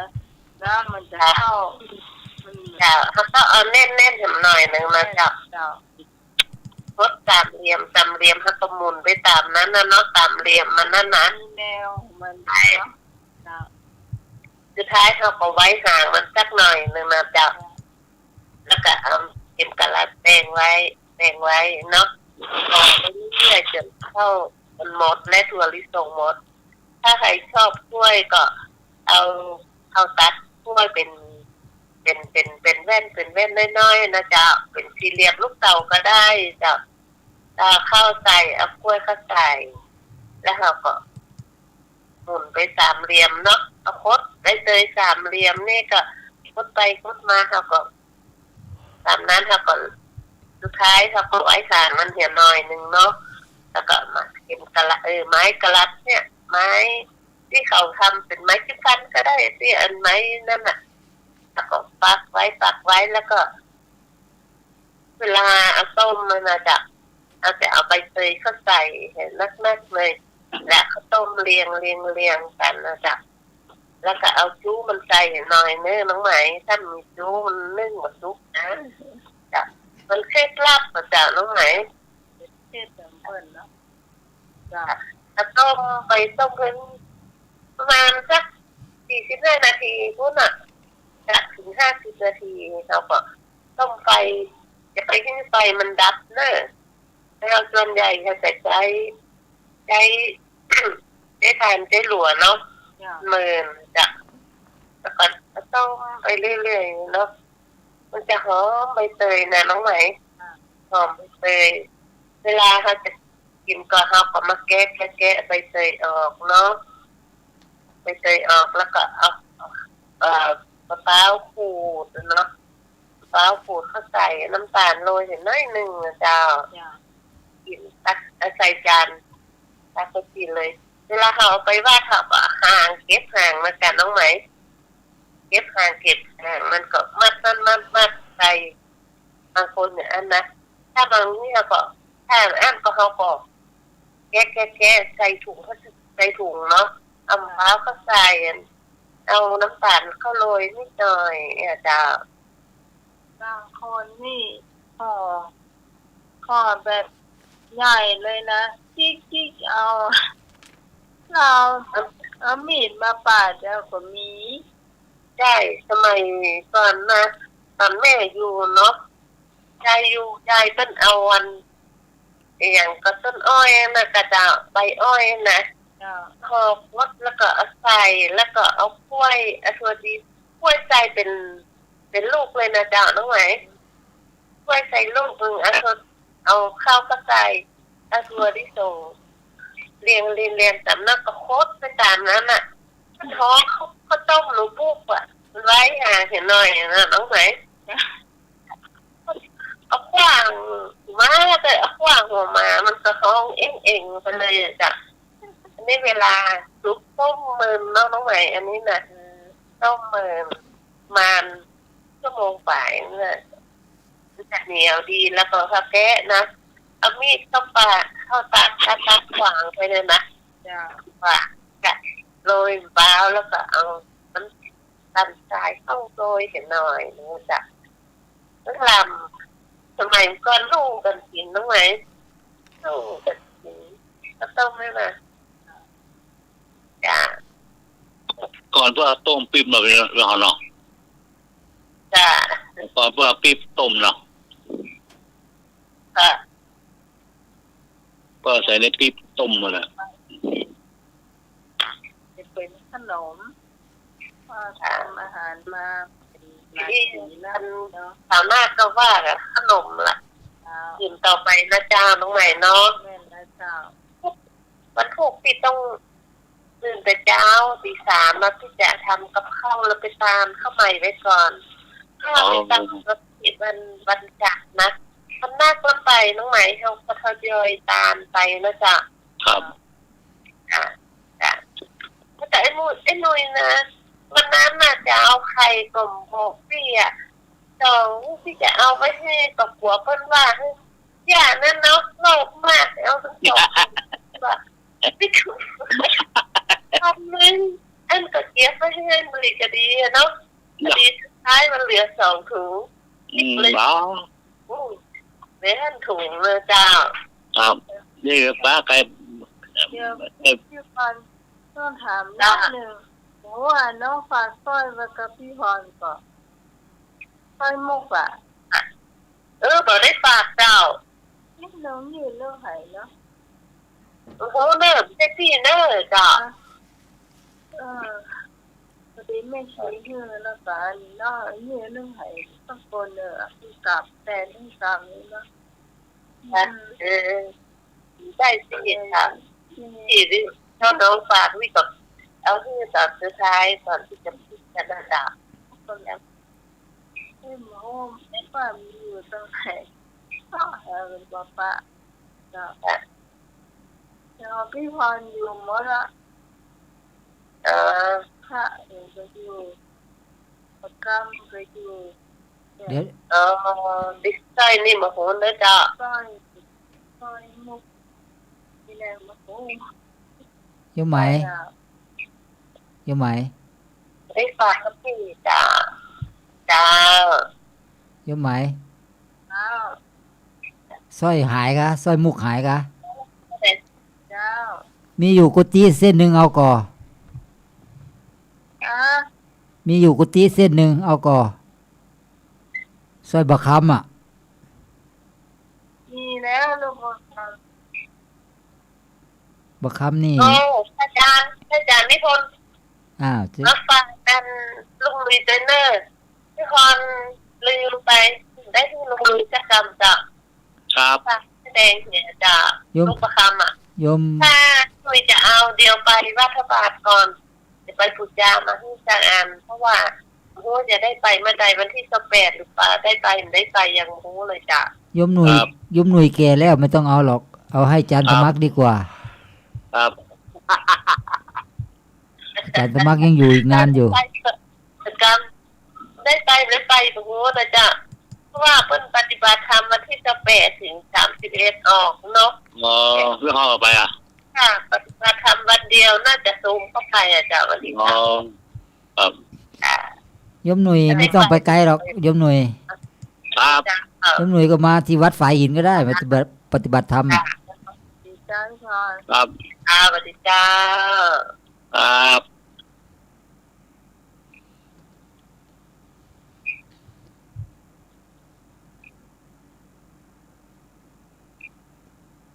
ต่อไปเรื่องอะไรอีกโยมไหม เราเจี๊ย เราเจี๊ยเลย หล่อเที่ยมันหล่อเลยเอาไปรับอาจารย์นิพนธ์เนาะ เราเจี๊ยบมาจ้างนะครับ อาจารย์ธรรมะครับ นั่งฟังเขาเราเจี๊ยบนี่ฟังได้อยู่ เอาก่อนนอนนุ่ยมาบอดทำที่วัดสันเวียงบอก มาแล้วเลยเจรับกี่ตื่นละเจ ครับ รับไปกี่ตื่นละ โอ้เรื่องตื่นครับ ตื่นนี่ไปนิดเดียว หล่อเที่ย เอาก่อนนอนนุ่ยมาวัดที่วัดสันเวียงให้นะครับรอดเอามาติดขอโยมในรอบนะครับสบายมาก สบายมากเลย ครับ มันจะหล่อเที่ยยาวเลย อ๋อ นี่ก็ไปรับพระอาจารย์นิพนธ์เนาะขาไปเกือบเลยเนาะต่อไปพระอาจารย์ก็ว่าขึ้นมาทางบันไดเลยมารถตู้ขึ้นได้ปะนี่มันขึ้นมาทางบันไดนาคเลย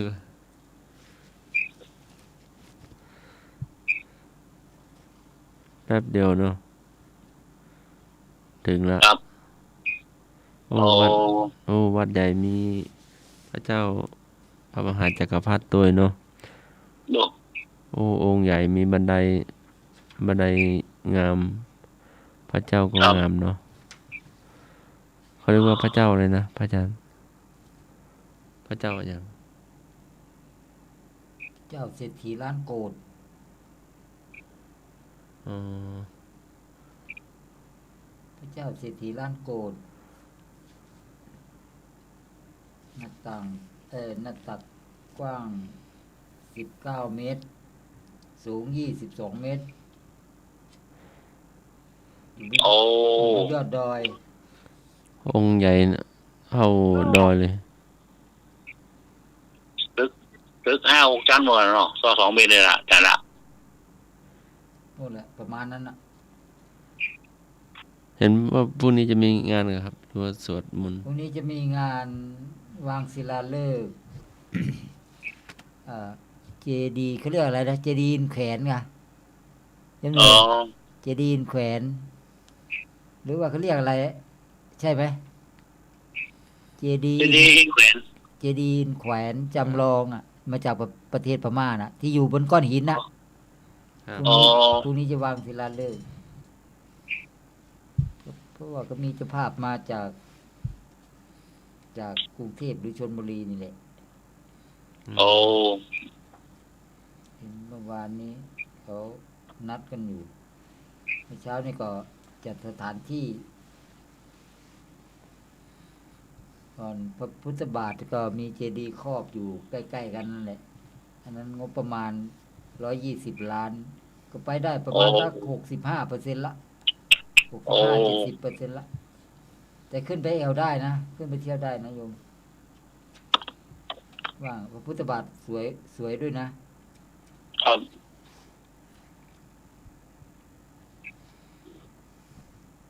เรียกว่าพุทธบาทโยนกของดอยสะเก็ดโยนกแต่จะเป็นลำดับที่3หรือที่4นี่แหละที่5ยังไม่รู้อยู่ไหนอยู่ในน้ำเพราะว่าอยู่ในน้ำไม่รู้อยู่น้ำที่ไหน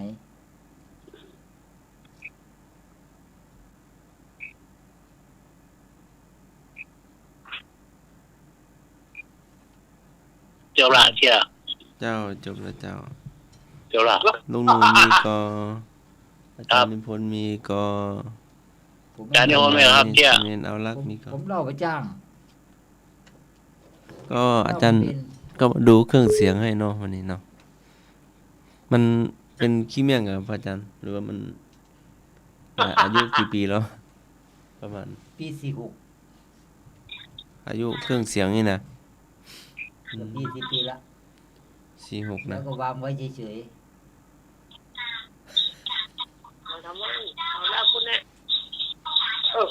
ก็มันบางอย่างมันก็เสื่อมไปแล้วเนาะเสื่อมไปตามกาลเวลา ๆ เนาะ มันอันนี้จังวัฏสังขารา ใช้ได้อยู่ก็ แต่ก็ ได้ ฟังได้ใช้ได้ เสียงยังเหมือนอยู่ในโรงหนังอ่ะ อ๋อ บุมบอมมันเสียงก็เกรงใจชาวบ้านเนาะ อืม ก็เสียง ดั ดั ง ง แพงเหรอ เสียงดังอยู่นะเหมือนคนตีกลองอ่ะ โอ้ ใช้ได้อยู่ ก็ฟังกันได้ทั่วบ้านอยู่นะครับ เครื่องสมัยเก่าเนาะ มันก็เหมือนคนแก่แหละอายุมากก็ร่างกายก็ไม่ค่อยไหวเหมือนกันนะซ่อมยังไงมันก็ ต้องขยันเปิดหรือว่าต้องขยัน ต้องเปิดบ่อยๆก่อนหรือว่าต้องเอาไปเป่าฝุ่นเป่าขี้เมี่ยง ต้องล้างซื้อน้ำยามาล้าง แต่คงจะใช้ได้อยู่พรุ่งนี้จะติดตั้งแบบมาตรฐานนะท่านพระครูท่านว่าจะติดตั้งแบบมาตรฐานเพราะว่าลองเสียงแล้วก็ดีอยู่ ใช้ได้อยู่ แต่มันหนักต้องหาม ได้หรอ 2 คนน่ะ โอ้ หาม2 คนครั้งแรก เอามาได้ตู้หนึ่งครั้งที่2เอารถเข็นไปใส่เอา เนี่ยน้อยไหวไม่ไหวเนาะ ว่าตู้แต่ตู้รุ่นเก่ารู้สึกมันหนักมากเลย โอ้ใช่ดีล่ะลำโพงให้หลายแกนนะเนาะ 6 แกนน่ะ6 แกน โอ้ ข้างละ3 แกน ตึงแจ๊กตึงเบสตึงกล่องตัวเองละหมดเนาะ ใช่ อืมเนาะ ใช่ จะต้อง เอา ตั้งให้มาตรฐานแล้วก็เอาให้มันดีเลยเนาะ ลิฟต์เอ็มเรือนซ้ายลิฟต์เอ็มขวาลำโพงด้านซ้ายและขวาเนาะ อืมโยมหนุ่ยอาตมาว่าโยมหนุ่ยไปขายยาดีกว่ามั้ง ข้อ หรือไปขายยาหมองยาหมอง ไม่ ยาหมอ ขาง ย ก็ได้ ยาปะโตหน้าก็มางามไม่ขายยาเหรอไปเจี๋ย อ้าวไปจะไปให้เคยเห็นหน้าดิ เอ๊ะ ยาอะไรนะยา แค่กินข้าวลำอ่ะ ยากินข้าวลำเนาะ ครับ อันนั้นไปขายโยมไหมเถอะ เนี่ย เอาไปขายโยมไหม ทำไมกินข้าวปลาม โยมไหมไม่ใช่ว่าลืมนะมะพร้าวน่ะโยมไหม ฮะ วิ่งมาตั้งแต่ดอยสะเก็ดมาถึงปะคอยใต้จะเข้าบ้านดอนตันแล้วนะไม่เจอสักร้านเลยขายอะไรมะพร้าวเผาอ่ะ เออ มีแต่มะพร้าวสด มีเดี๋ยวไม่หน่อยพวกชอบเด็กกันแหละแข่งกันนะ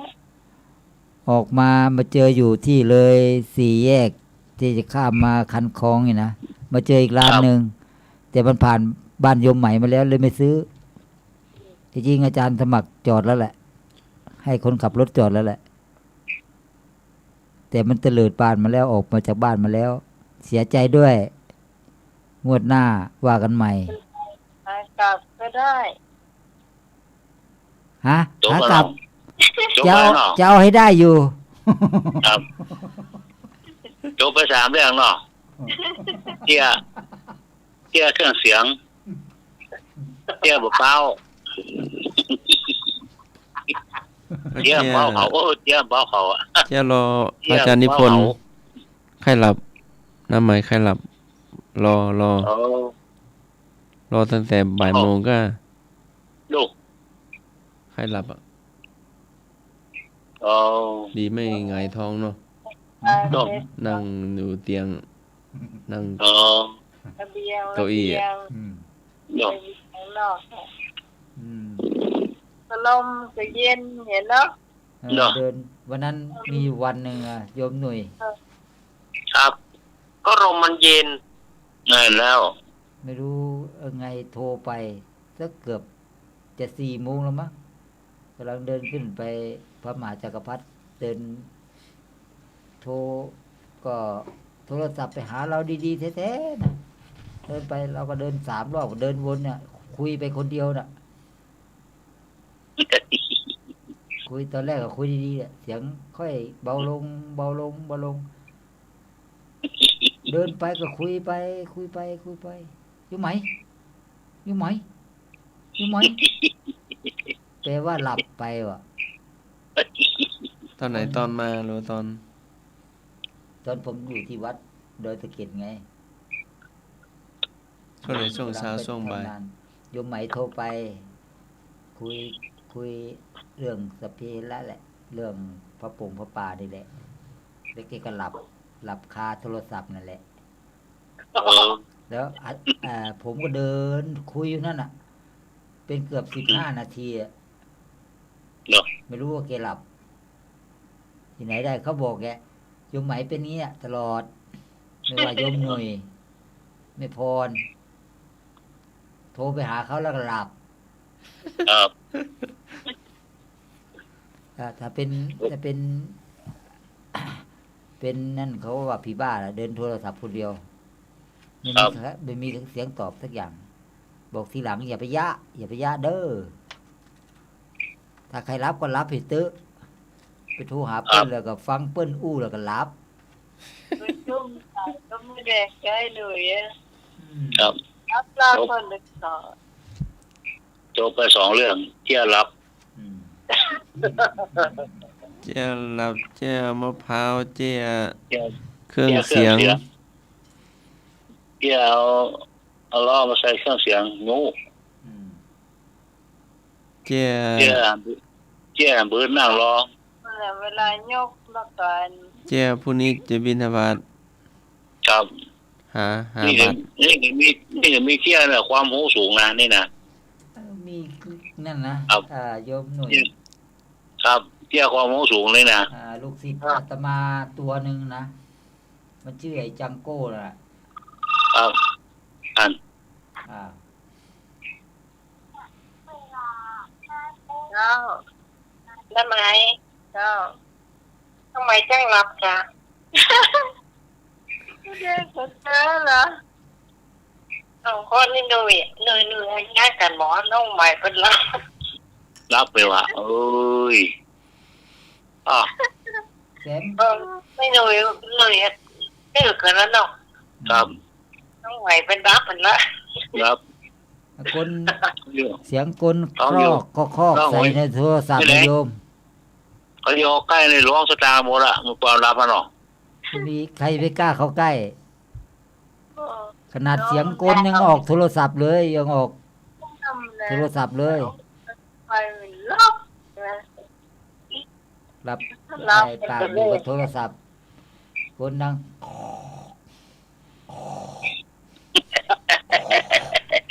อยู่ไหมอยู่ไหมอยู่ไหมดักปิ้ง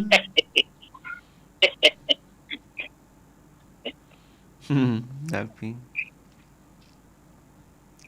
ไอ้แดงมีเที่ยวนะครับ ไปละ หลังล่ะ วันนี้ผมแม่แดงยายแดงอ่ะ เออ ต่อไปอันอย่างอ้อจะเที่ยงคืนแล้วเนาะ ว่ามา อันอย่างอ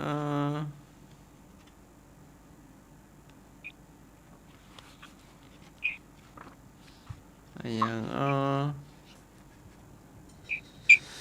สี่ตีนจกหกตีนจำหกเข้าถ้ำมโลเกอันอย่างสี่ตีนจกหกตีนจำหกเข้าถ้ำมโลเก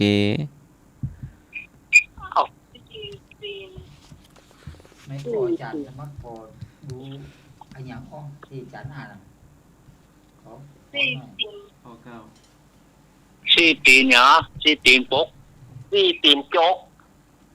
สี่ตีน สี่ จุก ใกล้ใกล้ไหม หกตีนจำสี่ตีนจกหกตีนจำหกเข้าถ้ำมโลเก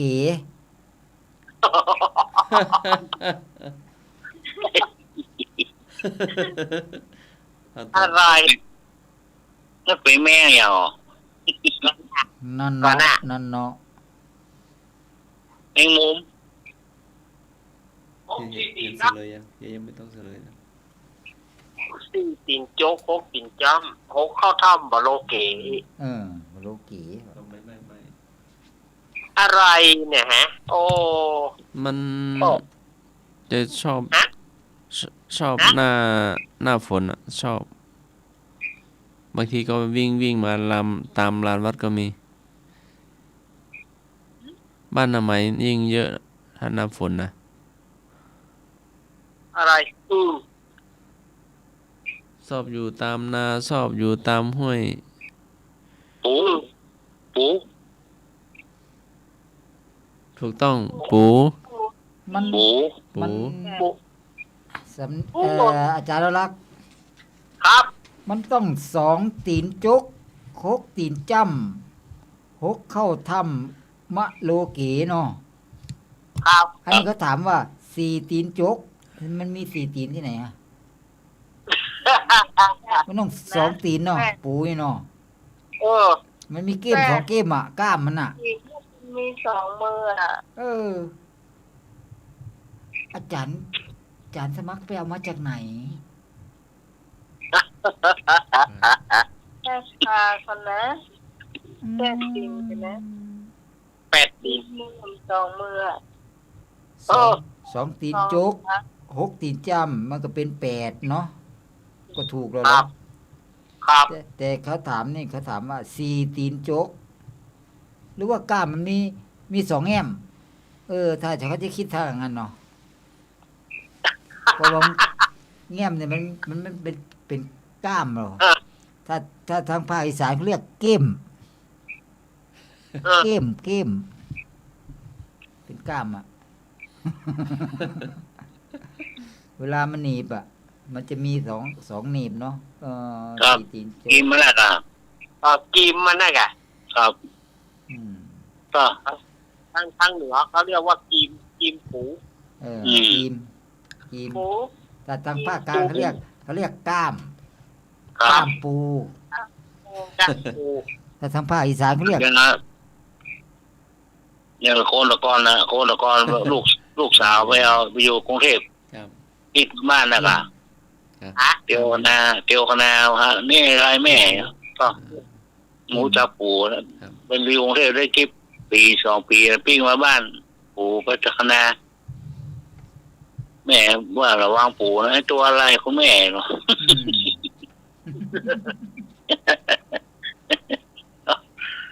เขาเลยปูนี่มืออีแม่ปูนี่มือ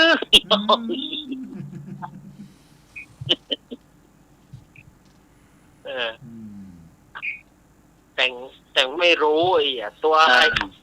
ตัวอะไรหรอ ตัวรับกับ ปู ปู น้ น้ อ อย ยดีมือเหรอ ปูน้อยนี่มือแล้วใครเป็นคนร้องอ่ะเพลงนี่ยมหน่วย ครับ ปูน้อยนี่มือนี่ใครร้องฮะ ปูน้อยนี่มูแต่ สำเนียงเอารักถ้าจะรู้อยู่เนาะ แต่ผู้ร้องผู้หญิงคือกิ่งดาวจันทร์สวัสดิ์แต่ผู้ชายนะผมไม่รู้จักชื่อ กิ่งดาวหรือน้ำผึ้ง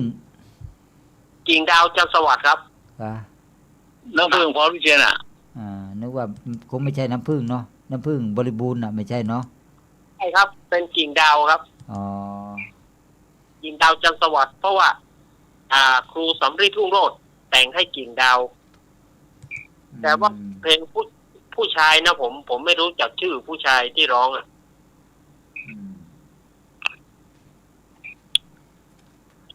ผมก็เกิดไม่ทันเหมือนกันแล้ว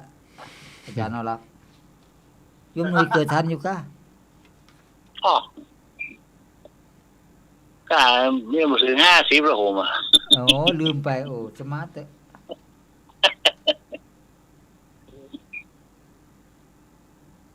ปูนี่มืออ้อปากคอยแม่ปูนี่มือ พูดแม่ขาพูดน้อยหนีมือ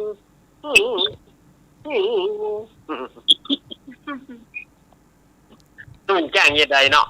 ครับ เอาออกก็เกลียดได้ปูกับออกอ่ะ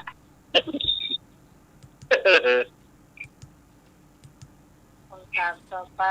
ถามเลย จะถามเลย ที่เราถามไปแล้วหรือว่าลุงหนุ่ยมีท่านไหนมีเสนอได้เนอะ เดี๋ยวอ่ะ เจ้า มาแล้วครับ ไอ้นึก สวัสดีครับ ครับ ผมขอทานจุดสบายนะครับ ครับผม บอดนะครับ ครับ วี6นักกาบินหลาในท้องอะหยังจุด น้องฟ้า วี6บัจเจต้องฟ้าครับ วี6นักกาบินหลาในท้องจุดมันมีตอนฟังครับวี6นักกาบินหลาในท้องจุด ทุ่งนา มาใจครับ ทุ่งนะมาใจเชื่อ มันมีทุ่งนามี2 คำ ทุ่งกุลาเราให้ ไปใจเอง ทุ่งมาเมิน มาใจ ทุ่งนางคอย มาใจครับ ทุ่งนา ไปใจ นอกกา อินทราลม ที่หกนกกา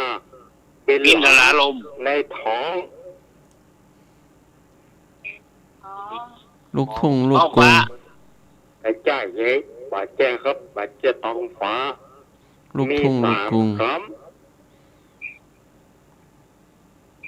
ของ ปาเจลา บาดเจ้ครับ บอกว่าชื่อนอนหนูพอสำเภาออกไก่สามคำเนี่ย ทุ่งบัวตอง ไอ้จ้าเย่ ท้องนภา อันอย่างก็ครับ ท้องนภาอากาศ ถูกต้องครับในท้องนภาอากาศ เจ้า โอ้ เป็นอากาศน้องไหม หน้าตาอากาศก็คืออากาศเนี่ยกา อ๋อ ไม่ใช่นะในน้ำแกงผักกาดกะ มาแจ้งครับ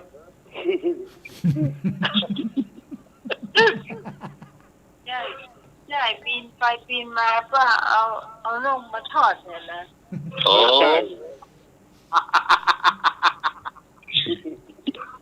ที่หกนกกา เป็นหลานในท้องใน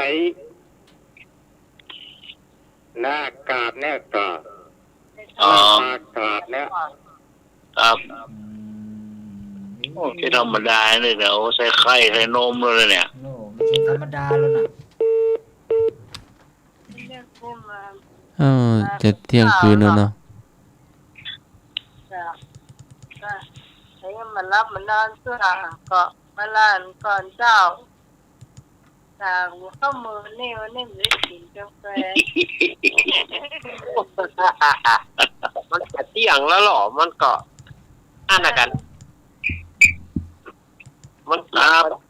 มีเวลาแล้วลุยลาแล้วครับ อย่าไวแล้ว ถ้าต้องโดยหักกิดนะครับวันนั้นหลับ เดี๋ยวกันงานโอกาสเจลาก่อนโอ้เดี๋ยวก่อนแม่บุญพี่พรเหรอ แต่แม่บูนเชิญครับ แม่บูอะไรแม่บู ทุกเสียงทุกสายเชิญครับ นั่นนะ เจ้า เอาไหม เจ้า ครับ ให้รับแม่ก็ให้รับอย่างนั้นน่ะ ข้าวเบอร์เลย จะว่าจะตาจานกันเด้อจะตาจานอาจารย์สมัคร เจ้าฮะ อาจารย์นิพนธ์ เดินพร อาจารย์นวรัตน์ ครับแม่บูนรับดีผ่อนดี สวัสดีไอ้นุย ครับผมสวัสดีครับ เจรับไปแล้วเนาะ ยังครับ แล้ว ซื้อละอ๋อสวัสดีเจสวัสดีน้องหมาย บูน สวัสดีหายแต่มาทุกคนที่มันรักเจ้าเนาะ ครับ เห็นเนาะเจ้าสวัสดีเจ้า ครับผมร้อยสาวครับ ค่ะ ร้อยชาวไว้เนาะ ครับครับ แล้วเจ้าเนี่ยก็ตาม ไปใกล้ใหญ่ ใหญ่ใหญ่ ร้อยเจ้า ใกล้ใหญ่ ก็ไปใหญ่ใหญ่ 110หรอ ร้อยชาวก็ได้เอาละทีบอก เนื้อสิบใกล้ใหญ่ ไปใหญ่ใหญ่มาแล้ว สวัสดีครับ ไอ้เนี่ยก่อน ผมขอให้พรทุกประการนะครับ ขออำนาจสิ่งศักดิ์สิทธิ์ทั้งหลายจงดลบันดาลประทานความสุขให้กับทุกคนนะครับ ครั สวัส บ ดีครับ ครับนี่ครับ ดูเนาะไอ้นึงเนาะ เจ้า หนังพื้นห้องเที่ยงคืนแล้วเนาะ ครับ กันคืนนี้ขอทุกท่านรับดีฝันดีเจ้า สุขภาพแข็งแรงมีเงินใจอย่างมีเงินใจไร้โรคานะจ๊ะ ครับ แล้ว ครับ ขอกราบไหว้พระอาจารย์พระครูสมุทรวิศวัตรวรกิจโยผู้อำนวยการสถานีเจ้ากราบไหว้ท่านสมัครเจ้า เจริญพร ภาษาพระอาจารย์เจ้ากราบไหว้พระอาจารย์นิพนธ์วัดพระธาตุไดสะเก็ดนะเจ้า เจริญพร กราบเต็มพระเจ้า สวัสดีรับดีฝันดีเนอะไม่พร เจ้าสวัสดีน้องใหม่เจ้าจ้าสวัสดีลุงหนุ่ยนะเจ้า ครับผมสวัสดีครับ จ้าสวัสดีเจเจเจ้า ครับ เจ้าราตรีสวัสดิ์นะเจ้า ครับผมครับครับดีฝันครับ รับดีฝันดี ก็ฟังเรียมรับมันนอนเจ้า วันนี้ไอ้โฟงหายเนอะวันนี้ไอ้โฟงบอก โองเมาครับ ตาคิดก็บอกมาวันนี้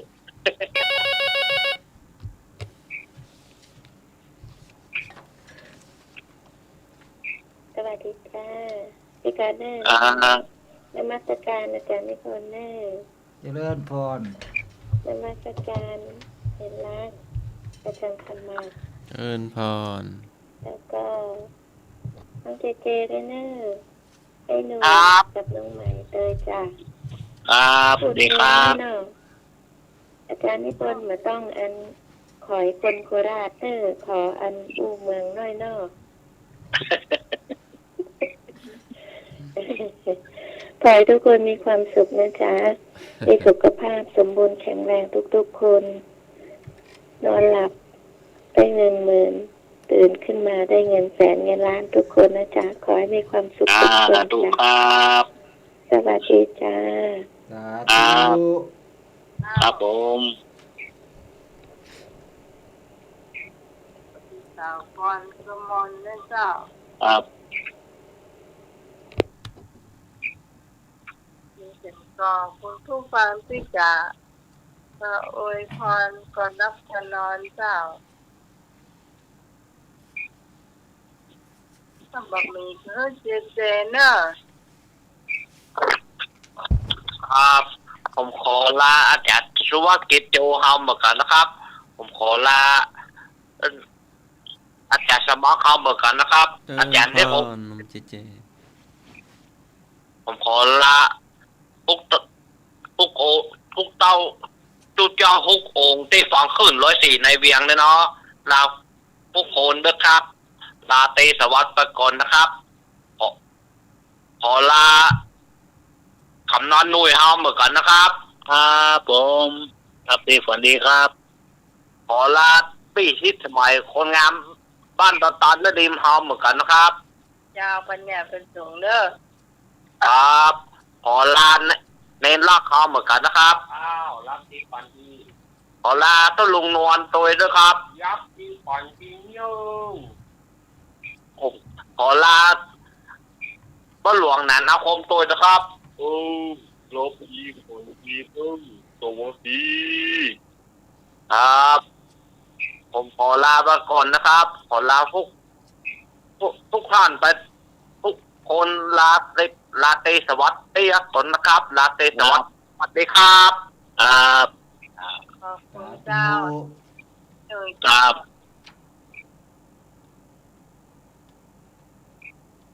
อันนี้ เจ้ ของ า ลุงลุย ครับครับผมวันนี้ก็เวลามาละเนาะเดินหน้าจริงๆไม่รอใคร ครับนี่ก็กราบไหว้สาท่านครูสมุทรวิศวะนะครับไหว้สาท่านสมัครว่าอาจารย์นิพนธ์นะครับ ผม เจ้า เจริญพร เจริญพร อาจารย์นิพนธ์นะครับพี่มือ ก็รับดีฝันดีเนอร์ ครับสวัสดีพี่สมัยนะครับ เจ้า ดีฝันดีทุกท่านนะครับ ทุกคนนะครับ ครับผม สวัสดีครับ เจริญพร เจ้าพระปฏิสัมในเรารักเจ้า วาระสุดท้ายมาถึงแล้วเนอร์ก่อนอื่นข